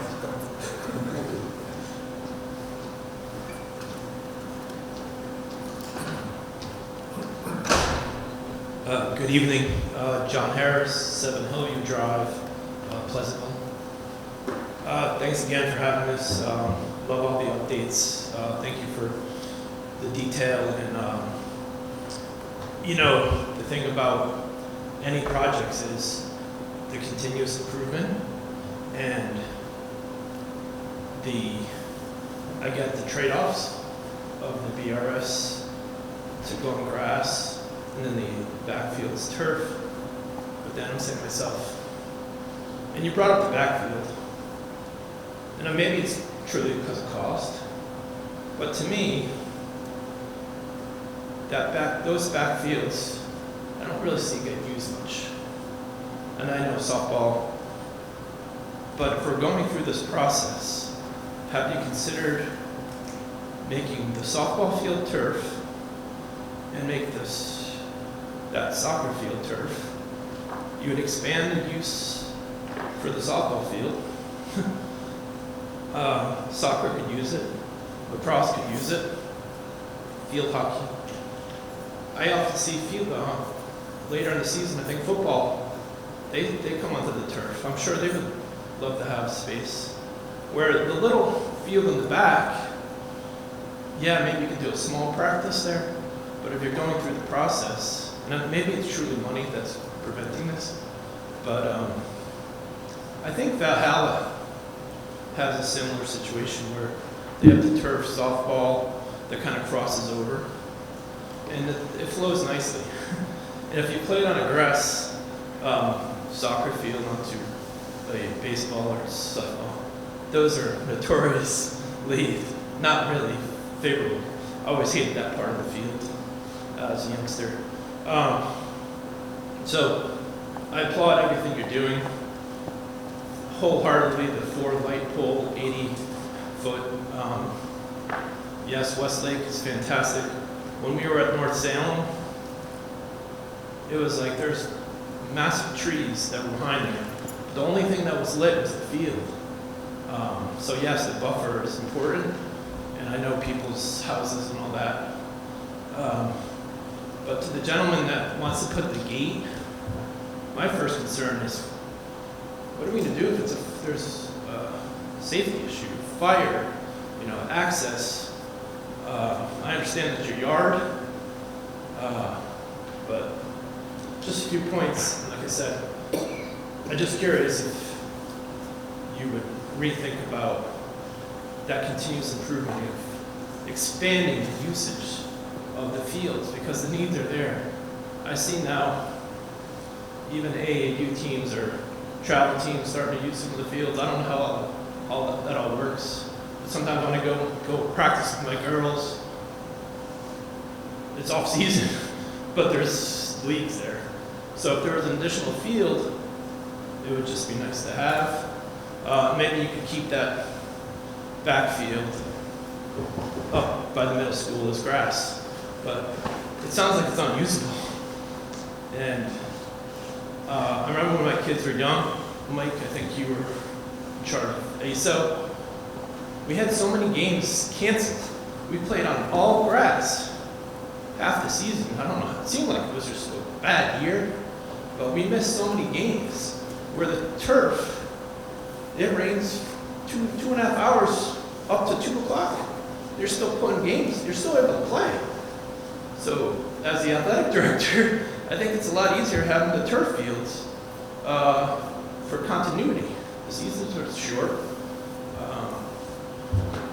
So those are just some of my points. I understand that, everyone, grass is very important, but it seems like the fields that get used are the turf fields more than grass. And if we're gonna go through this process, I just think we should consider giving ourselves expansion rather than the trade-off for a small field that's not, you're not going to be able to have any games there. So. No, and it's really not a trade-off to play more games. That field is relatively large, and it does allow for practices and warm-ups and stuff like that. It basically, think of it as an expansion valve. Yeah. Jump. Yeah, and I'm thinking more big picture, that if you're going through this bond and you have that field back here and it's on the high school grounds and you're limited because of John Vamosi's slide of all the limitations of the busing, the refs, and Parkway Field isn't viable because of it's in the flood zone. That seems like it would be the one field. And if the property, I don't know where the gentleman went, we mentioned about the property that just got sold, I don't even know about that. But that's not even, I don't even know that would be a thought, but just trying to think of options. And I think it was, in fairness, I think it was discussed. One of the problems with that, we played on that field. I had your daughters on that field. It's not a full-length field. Right, and literally right behind that field is a huge drop-off at the country club. I think it's like the first tee or the second tee or one of the initial initial holes, but there's a very big drop off. So one of the things we're doing is providing fencing. But John, can you? Yeah, so- let me, Yeah. speak. So, there's compromises, that are being made. But what I will say is currently what is played on those fields are JV soccer games in the fall and then softball games in the spring. Assuming that the back-to-back games come into play for soccer, you actually won't be playing JV soccer games anymore. Those JV soccer games will move from the backfield to the front field. Timing unknown, but that is the direction it is strongly headed. So then you say, okay, if we're not going to be using them for those games, is it worth that additional investment, right? And so it's Yeah, like I said, I mean, everyone's compromising. could be the and so it's cost a fair factor. Yeah, I was just it's thinking a fair that challenge. if it was regulation field, then you could potentially have, like you said, there was the varsity kind of confluence onto the one field. If you had, I don't know if it wasn't, if it's not regulation, then it's not. It's not regulation, it's 92 It's not yards, I possible to believe. make it, it's not possible to make it regulation. We actually look at making it just a little bit longer to do it. But if you're, with the current proposal of the small turf field that does get used at the modified level, if you're making that smaller, the backfield would be a better option and not present some of the issues of the two games at the same time. Well, and there is, I will say there's a couple things. One is that there is a really big cost difference between those two things, and part of the feedback that, in terms of the compromise, part of the feedback we got from the community, right, is that, and what we agree with is we want to be spending more resources in some of the areas like STEAM, and so this is one of the changes that we could make. And I'll just be honest, I think we heard pretty strongly from the community that many didn't want that backfield turfed, and so, we have to also put forward a proposal that represents, where we can give, we know we need lights and we have to find a solution for that, and so we have to put something back up and we're trying to do all of our work. But this was a place where we could find some compromise to what community members were concerned about, and be able to then to not only keep a grass field, but then to also reinvest those resources somewhere else into STEAM. And so, it's always, I think it's a give and take here. And this is why we have the community facilities committee, and this is what the Fields and Lights subcommittee. Yeah, I'm good with that, with everything with STEAM, everything. I was just saying, from what I'm listening here, that seems like that could be an option, but if it has some limitations in the cost, then hey, you know what? I'll wrap it up and call it a night. Thanks, folks. Thank you. Thank you.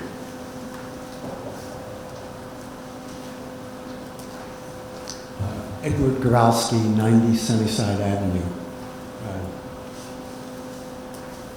First of all, I just want to say I think it's a great idea to invite the neighboring streets to see these lights.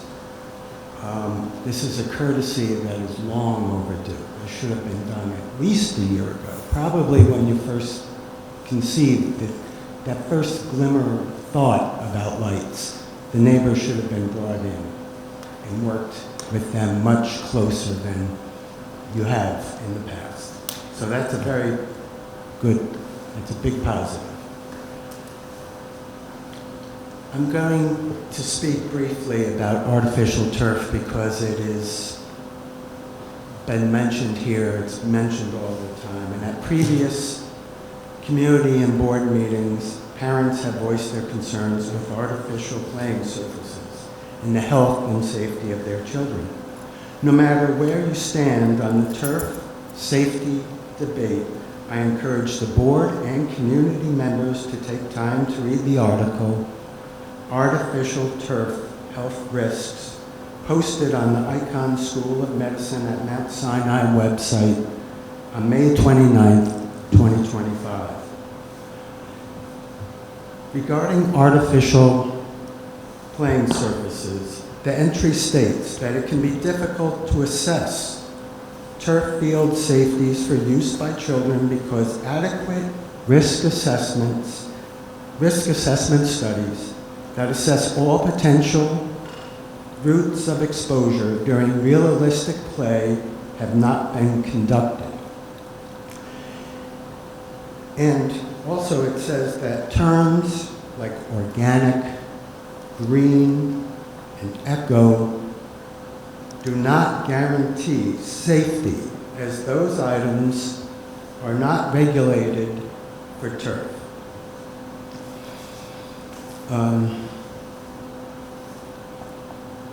Excuse me, I've lost my train of thought. Included on the webpage are tips for safer play on artificial turf surfaces.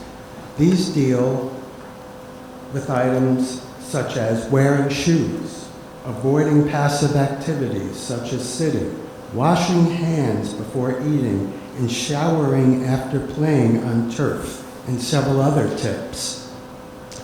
One item I hope the board will seriously consider implementing is to post a safety warning outside the field that includes tips for safer play. Included on the same page is a link to a position statement on the use of artificial turf surfaces from the Children's Health Center.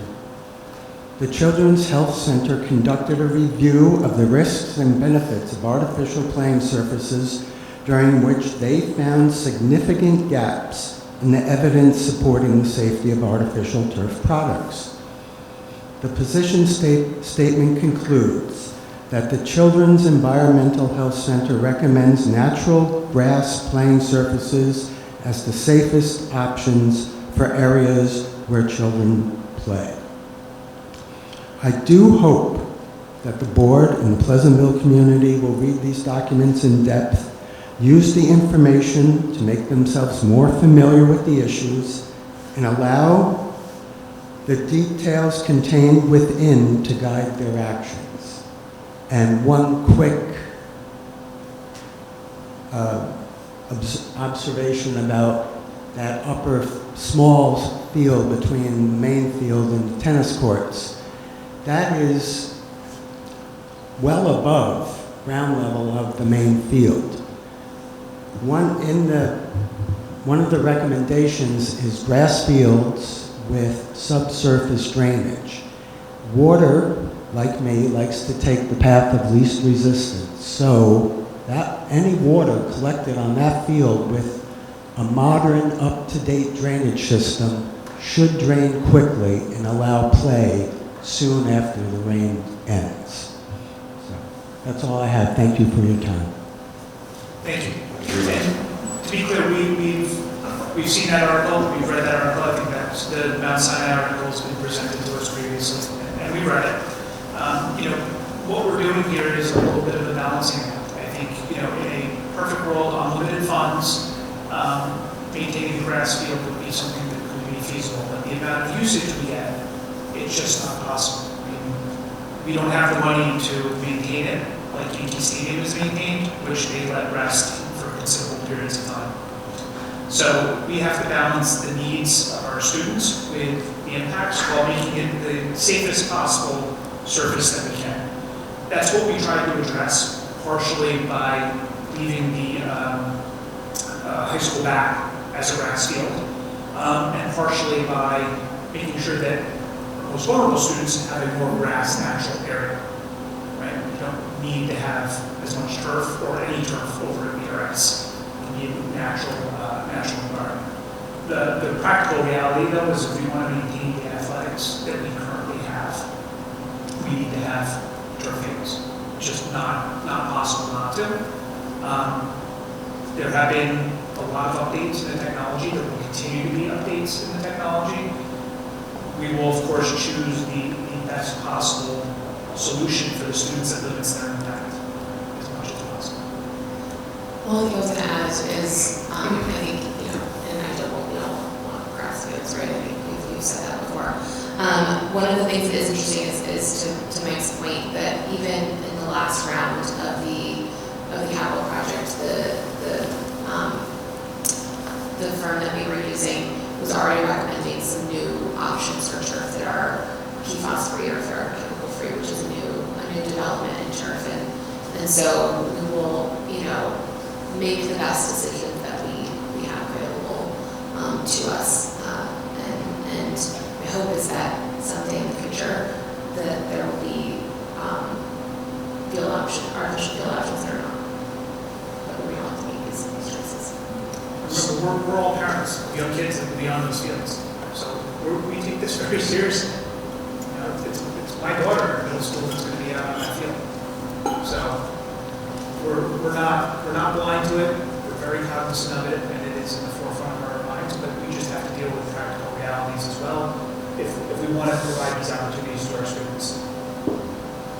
Yeah, I just want to add, I think we do take a very measured approach. I think that backfield, right, and making sure that's grass. And I think if you look and you benchmark against some of the nearby districts or districts across Westchester, you'll see we probably have the least amount of turf.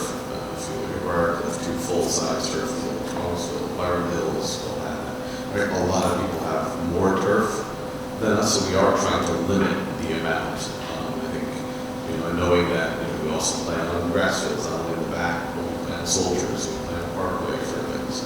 So we do have to try to have that healthy balance. It's not an easy decision, as Bill said. So if you do look and you benchmark, we probably have one of the least amount of turf footprints in Westchester. I would say that every conversation we've had with architects about turf, that's something that we've brought up is health safety. So we've done field trips to go see other places. We talk about the balance between turf versus the fertilizers and pesticides you see in the grass. The small footprint of our school campus means that you get more feet per square foot than anywhere else. So if you go look at our backfield right now, it looks like an enormous slip and slide. There's an enormous tarp over it because that's part of our field care. So the amount of grass we have simply not stand up to an athletic program that our kids need. However, deliberately moving away from turf at BRS was a conscious decision, and to make sure that those young kids that are more apt to be sitting on the ground, putting things in their mouth, that was a conscious decision. So that has been a theme of every conversation we've had about turf, looking for that balance to make sure that we can maintain a safe environment for our athletes, both in terms of physical sports injury health and also environmental health and the needs of our younger students, and trying to make sure that we don't turf everything that we could, but do it strategically. So I think I'm totally on board with your line.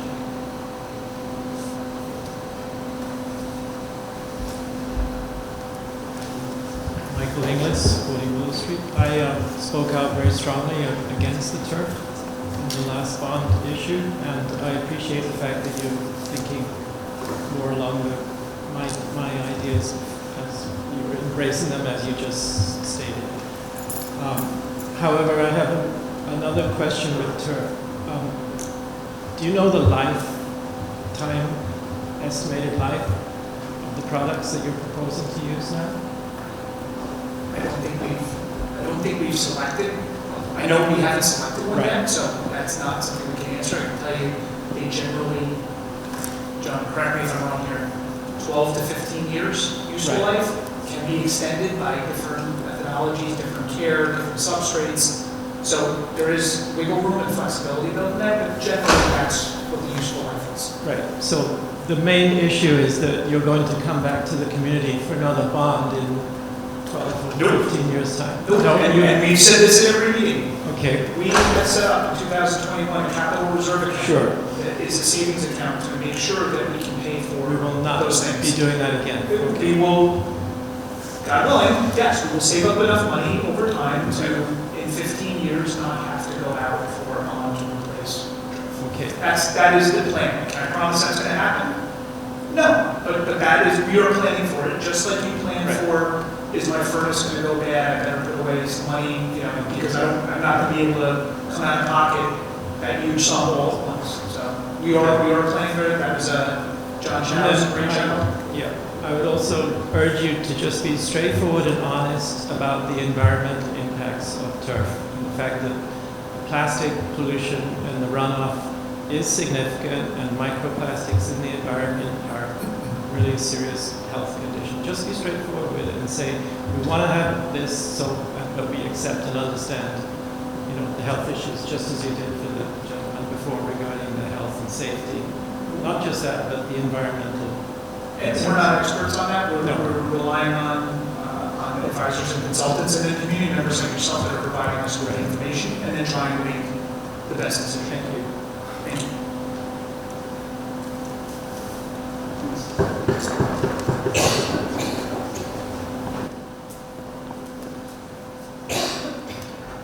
Kate Beasley, 43 Rover Avenue. I want to absolutely applaud the bringing grass to BRS. I wish my kids could have enjoyed that when they were there. That's very important. And like so many other people, I wish there was less turf. I understand there are a lot of reasons why turf is not going on the back. There are a lot of issues with that property that maybe turf wouldn't be the best thing there anyway. So for those people who are upset that that isn't getting turfed, the softball field, there's a lot of reasons not to do it besides the environmental impact.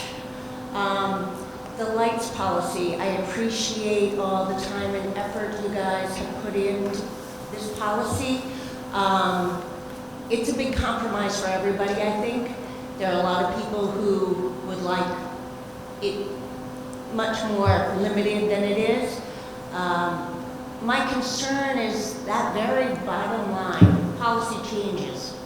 So I feel like this lights policy, any of it could be changed like that, and that's a little problematic. It's not giving as much as I would like in terms of, I think 150 hours is an awful lot. You showed that 21 days of lights were used last year and this year, so if you say, and I don't even think it was 3 hours each time, but even if it was, that'd be, less than 75 hours, but you want twice as much as your annual cap, so that's a lot. September, hopefully you don't have to use much lights. June, May, hopefully you don't have to use much light, but I think the compromise is helpful, but I just really, that last line, policy changes, 2 board meetings, the whole thing can go right out the window. Dad's Club, rentals, all of that can be right back in there. So I'm just pointing that out, that I don't like that it could be changed like that. So thank you. That is something that we talked about and considered. The reality is there's a limitation to what we can actually do to bind future boards. And it's not appropriate for us, and it's not appropriate for us to promise that it will never be a change because I'm not going to be on board in 10, 15 years. What I can tell you is that this is actually better than what you already have with the village. The village can change their light policy. So where your control really comes in is electing your trustees and relying on us to make responsible decisions. And what we're doing is we're not making it more difficult for our board to change the policy in the future. What we're doing is making it more likely that you will get notice of it and that you can object to it. And you can say, I don't agree with this. And if you go ahead and do this, we're going to find somebody else that will put it back the other way. That is the protection, and that is the protection that you have with the village, with the state, with the county. It's the same protection that you have because you don't actually vote on the laws that are passed by the state of New York. You elect the people that vote on those laws. As far as the hours, I'm not going to tell you I'm an expert on the hours. I think it was built maybe more appropriate just to turn this on. Yes, there's a lot of my blood soaked here in this policy too.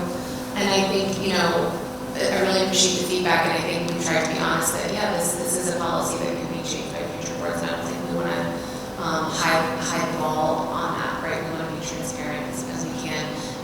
What we are to set sort of a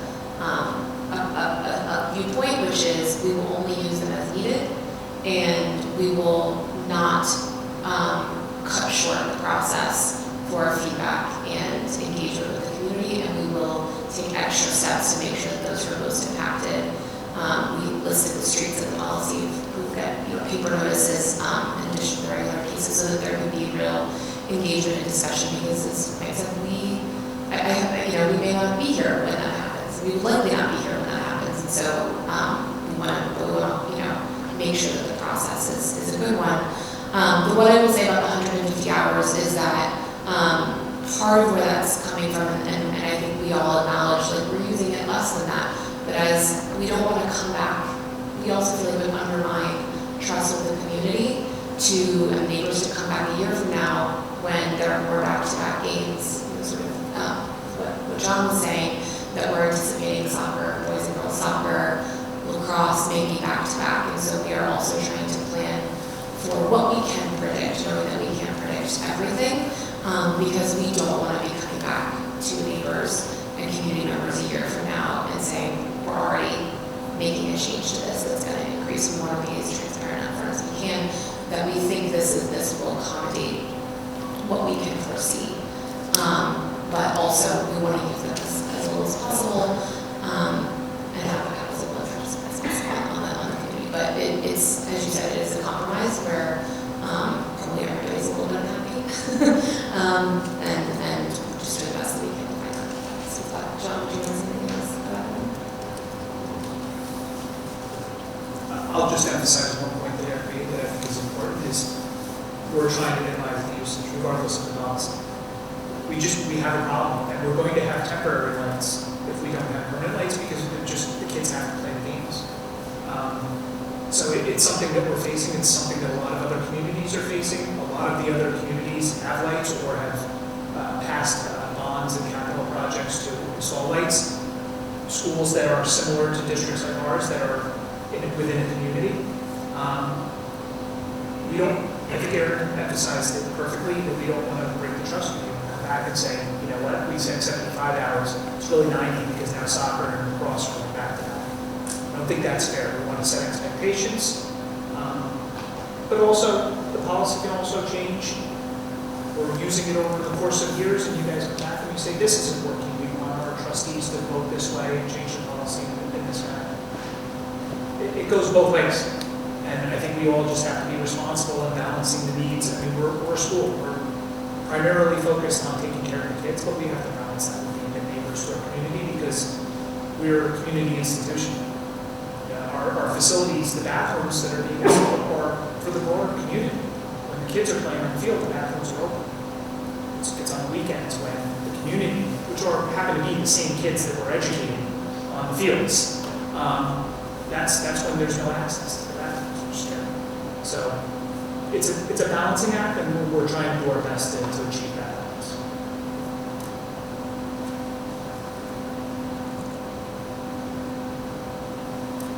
There's still one more period of questions, so if you think of something, there's still going to be an opportunity as we move through the next section.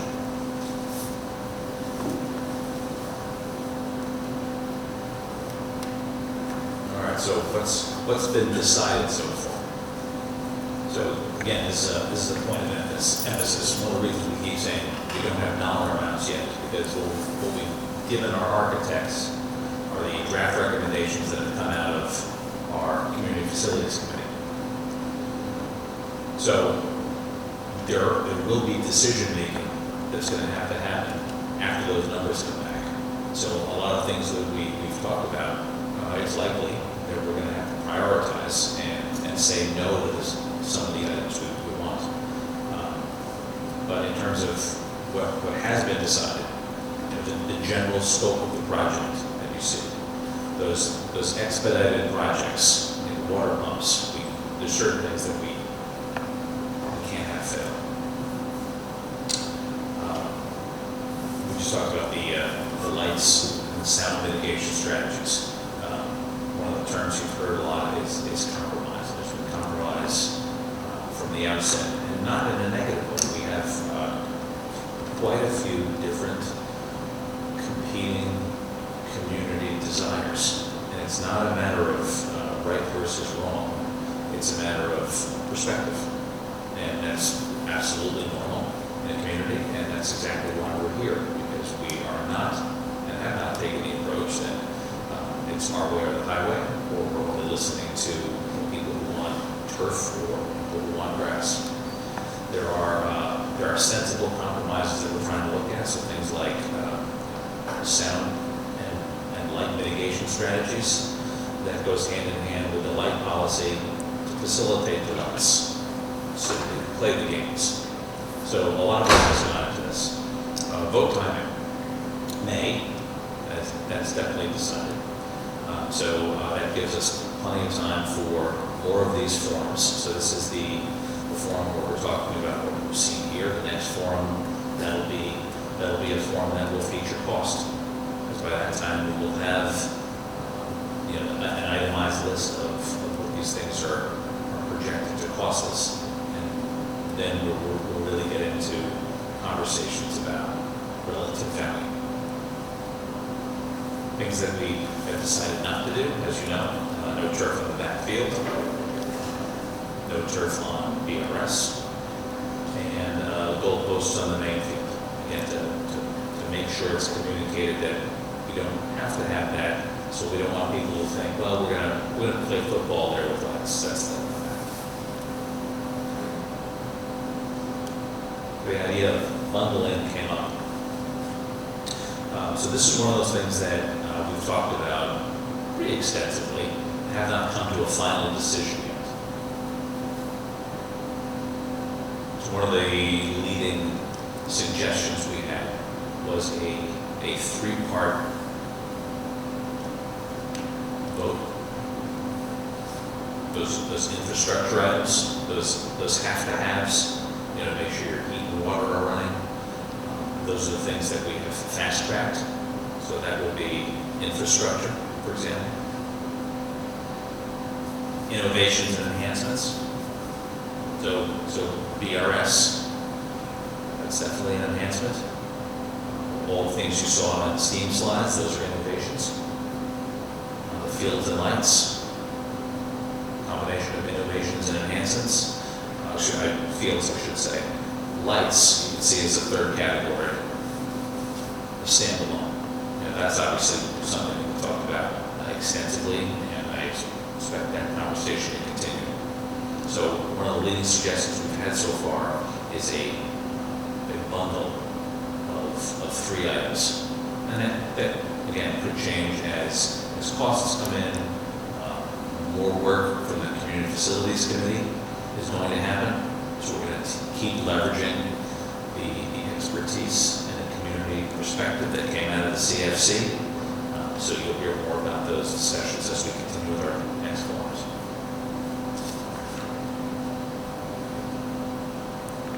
Okay, so again, we don't know how much it's going to cost, but there are certain things we do know. So how are we going to pay for this? So again, we've been using that analogy of a home, that I can pay for certain things. If my tires went, I could probably take care of that. If the whole car broke down, maybe not so much. So there are pieces that we can pay for with capital reserve, which is specifically designed for capital projects, infrastructure items, debt service funds, which are self-explanatory for paying debt service, fund balance that comes out of the general fund, out of the operating budget, I should say, and state aid. We have a whole slide on state aid because that's significant, and that's something that was mentioned before, and that can't be understated. This is an opportunity we have that will pay for a significant portion of all of this. So once the remaining cost is, only the remaining cost, I should say, is borrowed, we're going to have a whole slide on debt service. And the idea is to not have the capital project increase the tax limit. Okay, so what do we mean by that? I'm a big analogy guy. I'm going to use another one.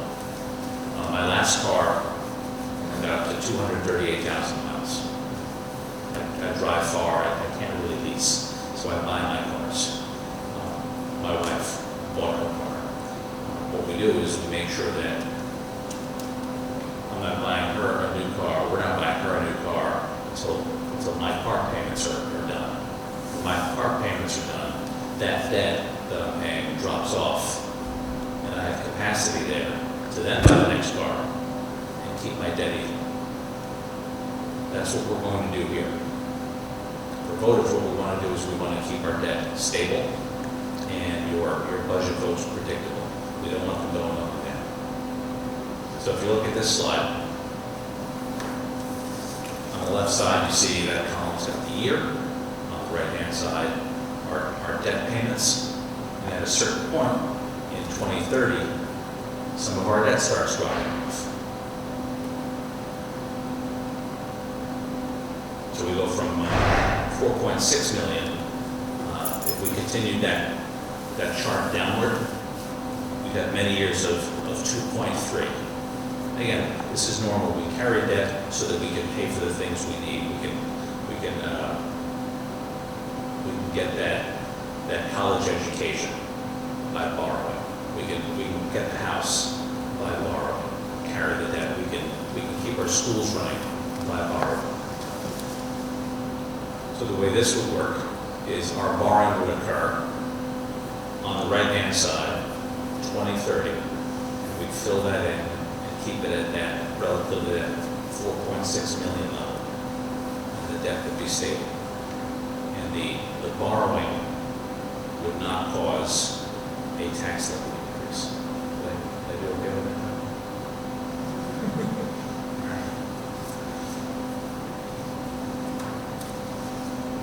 Here's that state aid slide. We pay $1, we get 53 cents back. It's a huge chunk. So that doesn't happen by paying things out of our regular operating budget. So those smaller things that we can take care of now, we certainly do that, and that's great. But big ticket items like this, depending on how the money comes out, we could get a fantastic play space for BRS. We could get new fields and not have to call a game because of light. We can get all those STEAM renovations and the children's and all that kind of stuff. And the state will pay for half of it. That's an opportunity we can't pass up. And that's why we do capital projects. And I know this came up during the last project, and we're not sure it was entirely clear or people necessarily understood it. But in order for this project to go forward, the voters have to vote to approve the capital project and approve the budget associated with it. Part of that budget is contemplated on receiving a certain amount of money from the state. If that money doesn't come in from the state, we can't artificially just tell you we're raising your taxes more to cover the difference. It just means that there's less money. So we can't do all of the things, and we have to reevaluate at that point what we could do within the bounds of what the voters approved. So I know there's been discussion about it, and people are concerned about it. Well, what happens when the state aid, the number changes? When we go for approval for the project, they tell us what our return rate or our reimbursement rate is for the entire life of the project. Right then, they're committed. So if they come back and they say it's 56%, we get that benefit for the entire length of the project. Also, just to be clear, we get the money back from the state, it's amortized over time. It's not, they don't write us a check and say, you guys spent $1 million, here's a check for $500,000. They give it to you over time. And that's where the art of what John does and what Donna does comes into play, because it's structuring those debt payments, the interest payments, to sort of line up with the money that you're getting back from the state. So they cancel each other out.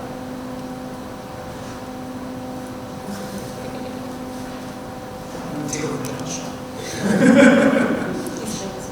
Yeah, it's treated us really well. So what happens next? So our architects and engineers have our wish list. They have the draft recommendations that came out of the CFC. We'll get those prices back. We'll have a CFC meeting in December. We'll put together a final proposal. I'll make a recommendation to the board in January. Once we have everything tied up in a vote, we're going to have another one of these. And we have until May as a community to keep talking about this. So that takes us to our last question period. I will say this. This is not the only forum for asking questions. Some people don't like to talk in big groups. They don't like to get up in front of the microphone. That's all fine. We all have emails. We answer and respond to questions that are given to us by email. We answer them in a second that we receive. We're available to talk. I personally will say after all of these meetings, for as long as anyone wants to talk or listen to me talk. I think the rest of the board is committed to that as well. So I'm not going to be rushing you out here. You'll find us out front, maybe just in the vestibule for as long as the custodians will say. So we're not freezing. But there are lots of different opportunities to have conversations, both in a broader public forum as well as a personal forum. The stuff that is shared in a private forum will be shared with the public to the extent that it's relevant, because it may be information that other people in the community have questions about. So in the nature of that, one of the questions that we received yesterday, we responded by email yesterday, but I'm going to share it with most of you, was there are questions about how this project impacts the amount that we can spend on operational things. And in particular, a superintendent search. They're completely different animals. One is operational, one is how we operate the school on an annual basis, the things that we pay for, the salaries, the electric bills, all the things that go into the normal operations. The capital project, Dr. Lipinski said, is like buying a new car. And we do that through financing. You cannot finance a salary. It's not a bondable expense. You can't take out a bond and say, I'm going to use it to pay teachers. Because it's a finite amount of money with a limited period of time. I answered it? With that, for the last questions, thank you all for coming. Thank you all for spending the time.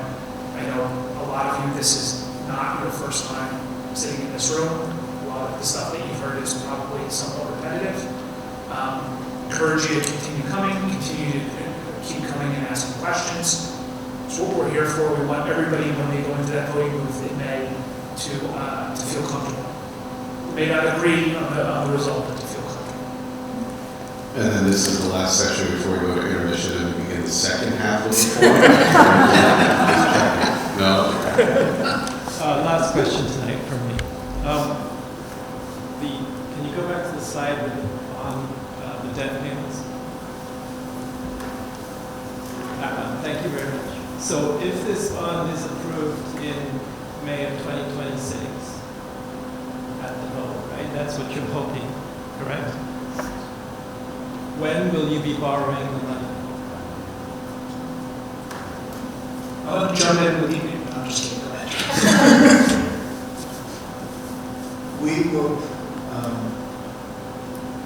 will probably borrow in July 2028.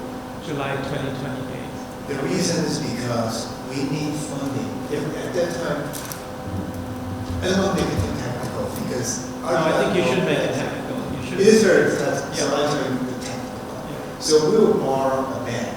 So it's Borrow what? a band. It's bond anticipation note. Yeah. It'll be a small amount Yeah. to fund the expedited full projects. Yeah. Because that one we need to start early. Yeah. But we can probably start June 2028. And 26. Yeah, we'll probably start in 2027. Borrowing the money. No, we'll start a project. Yeah. But the first year we'll do a band. Yes. And You will have debt service on that band. we will have that service on that. Yes. And how will you pay for that debt service on the band if Exactly. you're not increasing the? Our goal is not to increase the tax levy Right. for this debt service. Yeah. I'm not talking about the whole budget, No. just this debt service. Right. So the ban we're going to pay with the debt service reserve. Okay. Which you have in Which the we have. capital budget. You have that already set aside? That is set aside. So we'll use that and we put in the budget that you pay for that. For So for that be the first year. 2027, The second year, half of 27, well, for the school year of 27, 28, and 29, 30, is that right? You have 2 school years that I'm concerned about for your debt service. For you pay out of DRS. The next chart on our next Yeah. form, by the way. Yes, okay. So I really want this explained clearly to the community because I think well, this is we really will important. explain that to you Yeah. in December. December. And remember also that the capital reserve account, we currently have money in the capital reserve. We can't use it without your permission, but we do have a band of cash that can be used for early on. Construction typically starts off small, gets really high, and then drops off. It's a bell curve. So the first area of construction is going to be, the plans, paying for the architectural plans, items like that. Yeah, anyway, I just urge you to be fully transparent with all of these financial details. Because without being totally transparent, then the community cannot really understand and maybe feels a little bit worried that, it's not going to work.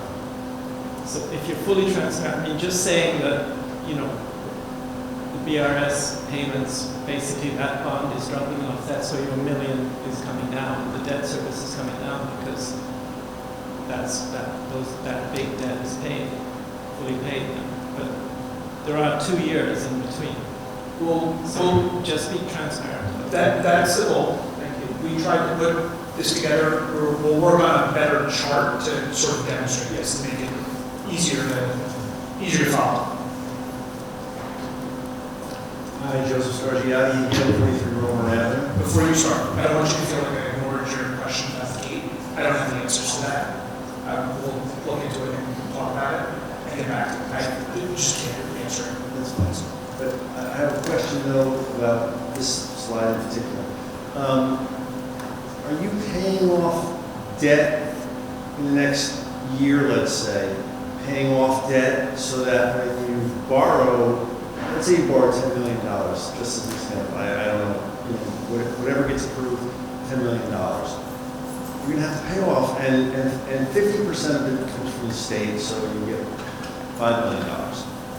$5 million is gonna have to be paid for by the community. So it would impact the tax payments that people have to make unless you pay off $5 million You see, soon. for the school year 2029-30, there will be a decrease of $1 million. So we will structure it in such a way that when we borrow the money, no matter what is the amount, it's going to be spread out into 15 years. When I'm going to borrow $5 million to pay $5 million, we're going to pay 115 plus interest of that, whatever. You're gonna pay that, but you're gonna borrow money, whatever amount of money, it's $5 million, whatever it is, you're gonna borrow money and pay for things. And you're gonna pay for it over 15 years, so there's some principal and debt service. I understand that, okay? I don't understand how you think you're going to, that 2030 number, 36, 27, that will not impact taxes, it will. So this is year ending June 30th. So it's, when you see 2030, it's 2930. Okay, 29, 2030. So there will be a decrease of $1 million. $1 million at the current rate, we probably, without using the reserves, we probably borrow between $11 to $12 million. Okay. So we obviously need to do a better job with the chart and explaining it. No, we will. It's just that today is not a day that we're. No, because we don't even have the numbers to actually. I I understand that you don't have the numbers, I really do. You know, I just didn't understand how you thought, but I understand, sort of. Conceptually, what's happening, just from a very high level view, is this is self-advertising bonds that exist today. What that represents is your 30-year mortgage payments decreasing over time as you get close to maturity, because you're paying less debt service because you paid off more principal, so you're earning less interest on the principal. I believe that's what you're seeing right there. This is not with the new bond debt laid in. Effectively, what John's saying, John, correct me if I'm... This is our existing bond. This is what exists today. Effectively, what we're saying is, we're going to try, once we have the numbers, we're going to make it so that the 3.627, where it is reduced down to, stays static going forward, instead of dropping to 3.323, etc. Our goal is that when we present it next time, we're hoping that you see 2030, that line, that will remain 4,686,000. So there will be no impact just for the debt service. I want to be very clear, it's not a budget. It's a debt service line that have no impact on the taxpayer. That is our goal. Thank you. Thank you. Any further questions, comments? Okay, we'll close the commentary. Like I said, this is not the last opportunity for this. There'll be plenty more discussions in multiple forums. I'd like to thank everyone for coming. Really appreciate all the time spent on all these meetings, in the committees, working with our staff, our staff working on these items. John, Dr. Wojcinski, my fellow board members, any final parting thoughts, comments? All right, happy Thanksgiving, everyone. Going to steal John's line. And we're looking forward to hearing more